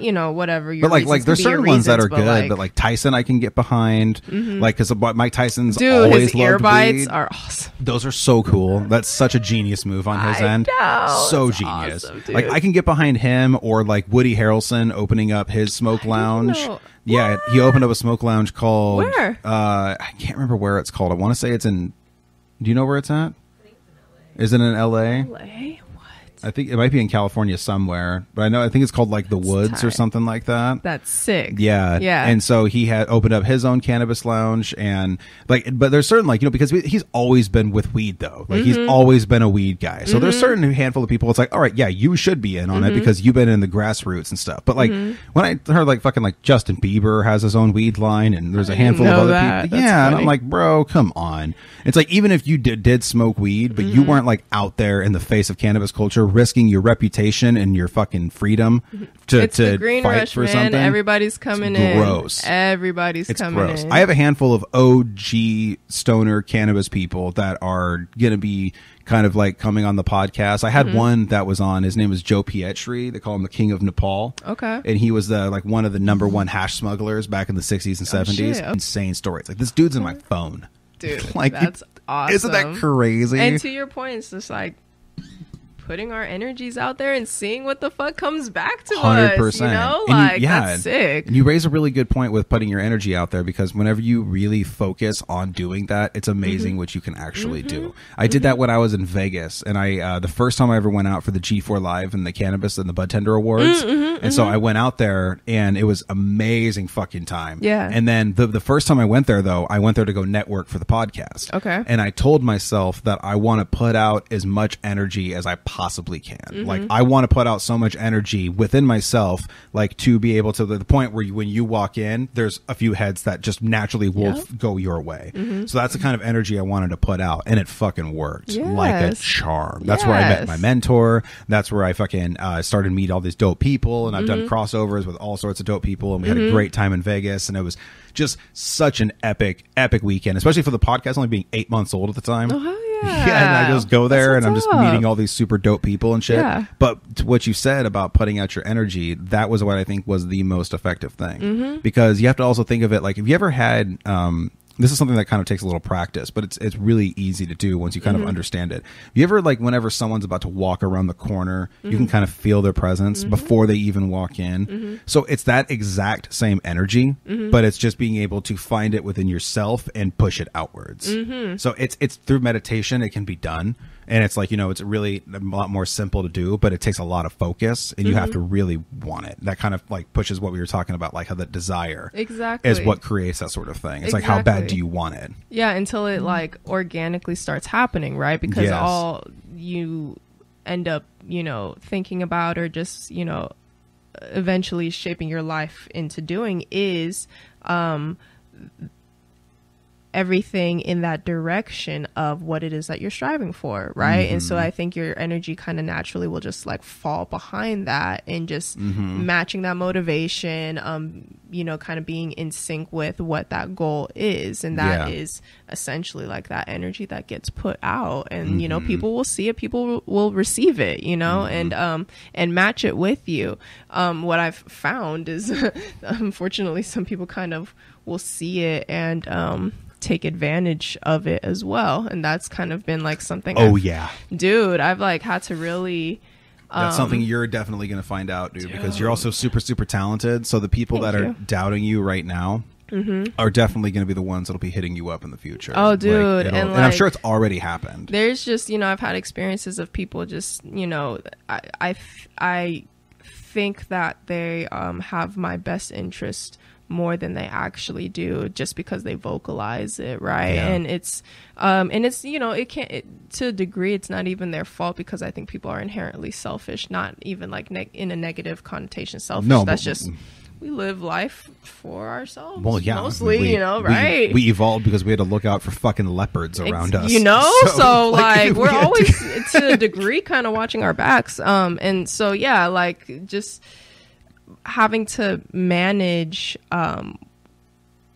having energies coming back at you that ultimately, or even if it's just like you can only handle certain energies to a certain degree, otherwise it gets passed to a point where it starts becoming detrimental to you and your energy, right? Like, well, it's because you can only go so long before you're on an empty cup. Exactly. You know, before nobody's filling your glass. Exactly. And that's like, at the end of the day, like, you have to have your glass filled as well. Otherwise, what are you even doing? Well, like, this is why you know? people like, and this kind of stems back to what you're talking about, like natural leadership and stuff like that. Because I mean, I think that you have that totally about you, and I think that I have that about me. I've been told that many times, to where people were just.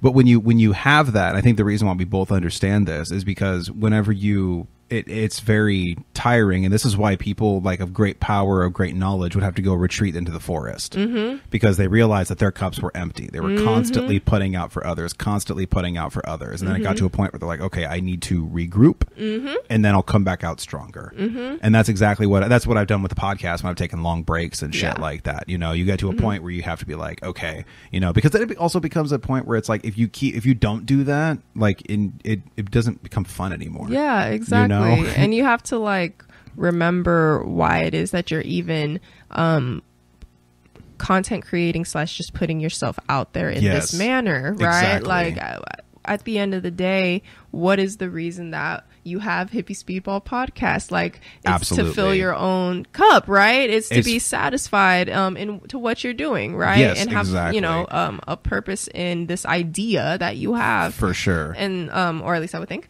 No, definitely. And you know, I think with any person that creates art, like that's what we have to remember that, right? That we can't create art for other people.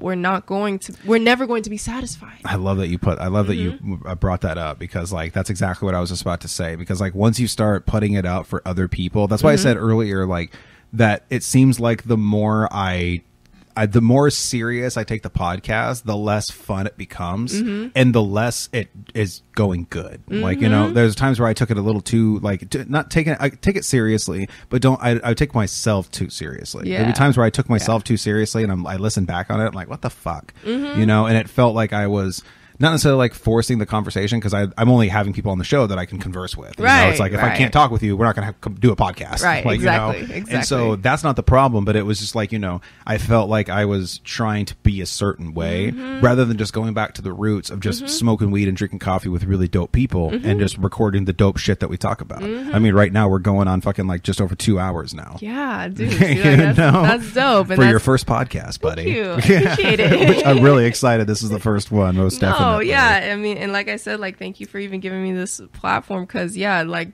just like we were saying, even it's putting yourself out there in a comfortable environment, right? Expanding and like, and something that speaks your exactly. language, you know, because like, if you're trying to coffee and weed say less, you know. Right. I have these two ladies that I like, one of them I spoke to, we never got a chance to meet up, but we've been talking since Vegas, and her friend, but they're mermaids. They're like literally like professional mermaids. Okay. What does that mean if you're a professional mermaid? So they literally just go to parties and events and swim in pools, and they get paid to be a mermaid, and they take pictures and all sorts of, like, it's That's crazy. Awesome. They're like, yeah. It's this whole culture that I didn't even know existed. Yeah. And so when we were at that party in Vegas, it was at the Mandalay Bay, and it was at their, like, in their back area where there's like a beach pool. Okay. And shit, and like that's where it was. Damn, the whole setting you get. So like shit, it was, the whole thing, it was crazy. And so like they were there just chilling in the water, and they literally got paid to be there. Dude, yeah. And that's just their job, and they do that. And so I was gonna have two of them on the podcast, and we're gonna do it in a pool. Dude, yes. Isn't that fucking sick? You know? But right. But one of them, I added her on Instagram, and then she immediately added me back, and then I get a message from her, and she was like, "Coffee, cannabis, and dope people, sign me up." Right? She was like, "That sounds amazing." Because exactly. Yeah. That's She's based about. in California, but she was even saying, she was like, she was like, if you can make it down here, let's road trip to Vegas and let's fucking do a podcast down there and shit. And I'm just like, that sounds awesome. Yes. Fuck yeah, I get to fucking, like, me and my lady road trip with some mermaids down to Vegas and go hang out. Are you kidding me? I'm like, I started the show for fun. Yeah. Now I'm about to go in Vegas with my lady and 3 mermaids. Fuck yeah, that's keeping the fun going. Are you kidding me? Dope. Yeah. That's a win if you ask me. Forget about it. Yeah, are you kidding me? Well, and also my lady is getting into that now too because her coworker does that. Her coworker, like, it's like this whole fucking scene. It's the whole thing. I know. I haven't been this surprised since I learned about like the graffiti scene. Like when I was like a lot younger. Like when I learned. Oh actually, yeah, that like, it's like well, like I didn't know that like graffiti artists like would like pick a name and put it out there and have like I didn't know like what it was. I just know it was this really dope art that I would see on the side of trains, and I always loved it. And I had a friend of mine who was a graffiti artist, and he taught me about the whole graffiti culture. He always said like if you want a spot, look at their shoes. He's like you'll generally find graffiti artists like if it's like early in the morning on the bus, they probably just came out from bombing if they have like paint splattered shoes. That's and shit. That's what he was saying. Like that's one indicator that they're probably a graffiti artist and they just came back. Like if they have like a backpack and paint splattered shoes. Yep. Dude, did you ever grow up watching Beat Street? No. Okay. Like half about that, half about like breakdancing. Nice. Well, that's hip hop culture. Exactly. You would enjoy it. Man, I haven't seen that movie Have you watched in The Get years. Down?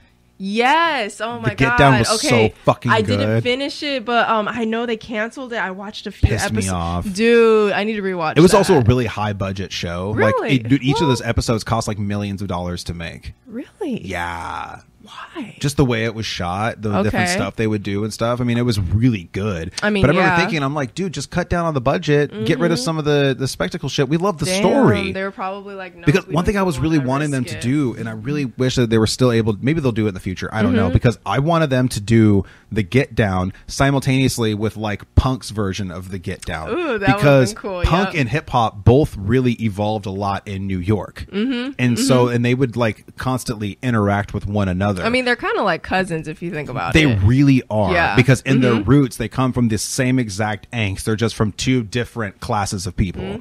You know, they all come just 2 from different cultures, 2 different cultures, but they all come from an underground, like, we've had enough of this bullshit kind of angst. And it like that's why they always vibed really well and with it's not one even another. 2 different cultures. It's kind of like one. They really are cousins. I mean, because if you think about it, like early hip hop, they were taking cuts from like rock records and well, they were taking like know. yeah, because like in the early days they were fed up with disco, exactly. So they would sample funk records with the break beats, and that's how you got break dancing and like b-boys and all that kind of shit. And so, but then like punk evolved from the outcry. Instead of it being against, like, they obviously didn't like disco, but it was like the big arena rocks. It was like it was you know, fucking like Journey, Yes, and all these like big bands, The Who, like, you know, like they liked the early Who shit because there's a lot of punk bands that would play early Who songs, but it was like they hated that big spectacle. So they just went back to like classic, like almost like rockabilly style bar chords and just played them at twice the tempo. And that's how punk rock basically got formed. And it really started mostly, in my opinion, because everyone's like, where did it start? If it was England or New York. It actually, in my opinion, was neither, because it was actually Detroit. Because a lot of Detroit bands were the inspiration for a lot of the New York and English punk bands. Where can I learn more about this? So give me a documentary where I can learn more. So about there's this. a really good documentary that's just called Punk, and it has a little subtitle. I can't remember what it's called. But if you just type in like punk documentary, it's like punk with an exclamation point, and then it has something after it. That's a really good one. Okay. Because they kind of go really, really far back. Yeah. And there's also other ones, but I mean, it traces back to like the angst of like the old rockabilly guys. Okay. You know, like, because it was, you know, they just fucking would go out, do this thing, and then they wanted to go back to basics, just like hip hop wanted to. Dude, it's kind of like what we were talking about of just like going to open mics and 100%. Yeah, you know, exactly. just... And that it's crazy how that raw human nature always prevails, like no matter what. Because back in the day, like, you would have when the Sex Pistols came to the United States, the first thing they did is they went to a Zulu Nation show. Oh, really? 100%. They went to a Zulu Nation party, and they're out there because, and also like the punks would often be at the hip hop shows, and then the fucking hip hop crowd would go to versa, I was about to say. Yeah, because also Blondie. She was really huge into the New York punk scene when she first started. Really? Like, she was literally playing fucking gigs with the Ramones and the Clash, and like when the Clash came to the US and shit. Like, when she was really up there with all the punks. And she also would go to the hip hop shows, and that's why eventually she made a song about Grandmaster Flash.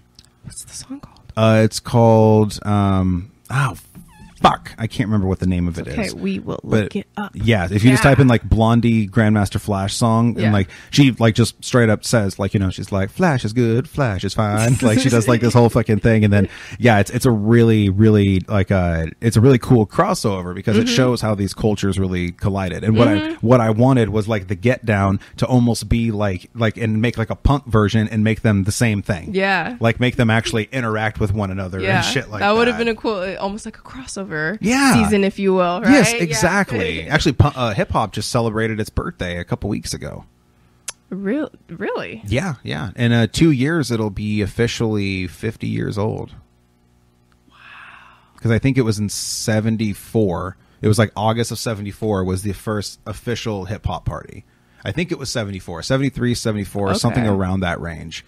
Because it was DJ Kool Herc, and he was the first one to actually do that. I don't remember what year it is, but yeah. And so like it's cool though, because like people don't realize how influential Grandmaster Flash was to the evolution of the way beats are made now, on how he was the first one to get a continuous beat going by the 2 different records and shit like that. Did you watch the evolution of hip hop? Yep, exactly. I learned so much from that. Right, I need to finish watching all of them. I like to I've pick and chose a few ones that I for sure. Like specifically wanted to watch. Start from the beginning and just watch it straight through to the end. I will. It's really cool to watch it, just how it literally one thing just folded right into another, just folded right into another, folded right into another, and it's just crazy to watch the actual evolution of it happening. Like, you know, you go from the start of it in New York to gangster rap in LA to the rise of the Atlanta scene to like the Florida crunk scene and like all that shit is fucking real. I think it came out of Florida. That's like Miami shit, I think, right? The crunk scene.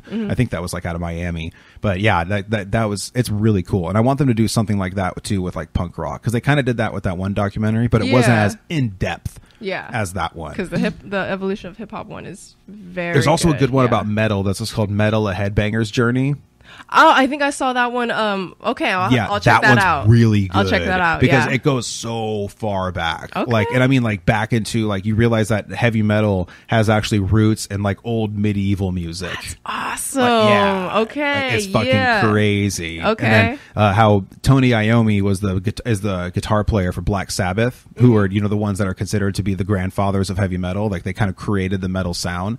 Okay. And the only reason they ended up making that sound is because it was Tony Iommi's last day working at this factory, and he was literally about to leave just to become a professional musician. And he was working in this spot that he doesn't normally work, and he ended up cutting off 2 tips of his finger on his playing hand, like on his last day at work. So he built these little caps to put over the tops of his fingers so he could still play, but he had to tune his guitar down, which created this dark, heavy sound. And that's how Black Sabbath actually developed their sound. Yeah. It's fucking really crazy how a freak accident created a whole genre of music. And that's like, I think everything's just kind of meant to be, right? Like, that's insane. The current tends to take you where you need to go as long as you swim downstream. For real. Yep. That'd be a good place to end this, buddy. Yeah. This was a fucking blast. This was great. Let's let the people know where they can find you before we sign off. Well, I'm on Instagram mostly, _PROM1S3. Check out my very first project that I dropped last month, called Getting Lost. It's on SoundCloud, link in the bio of Instagram. But if you just type in Promise, I'm from Oakland, California. I didn't say that in the beginning, but if you just type in on SoundCloud Promise Oakland, like, you'll find me. I'm right there.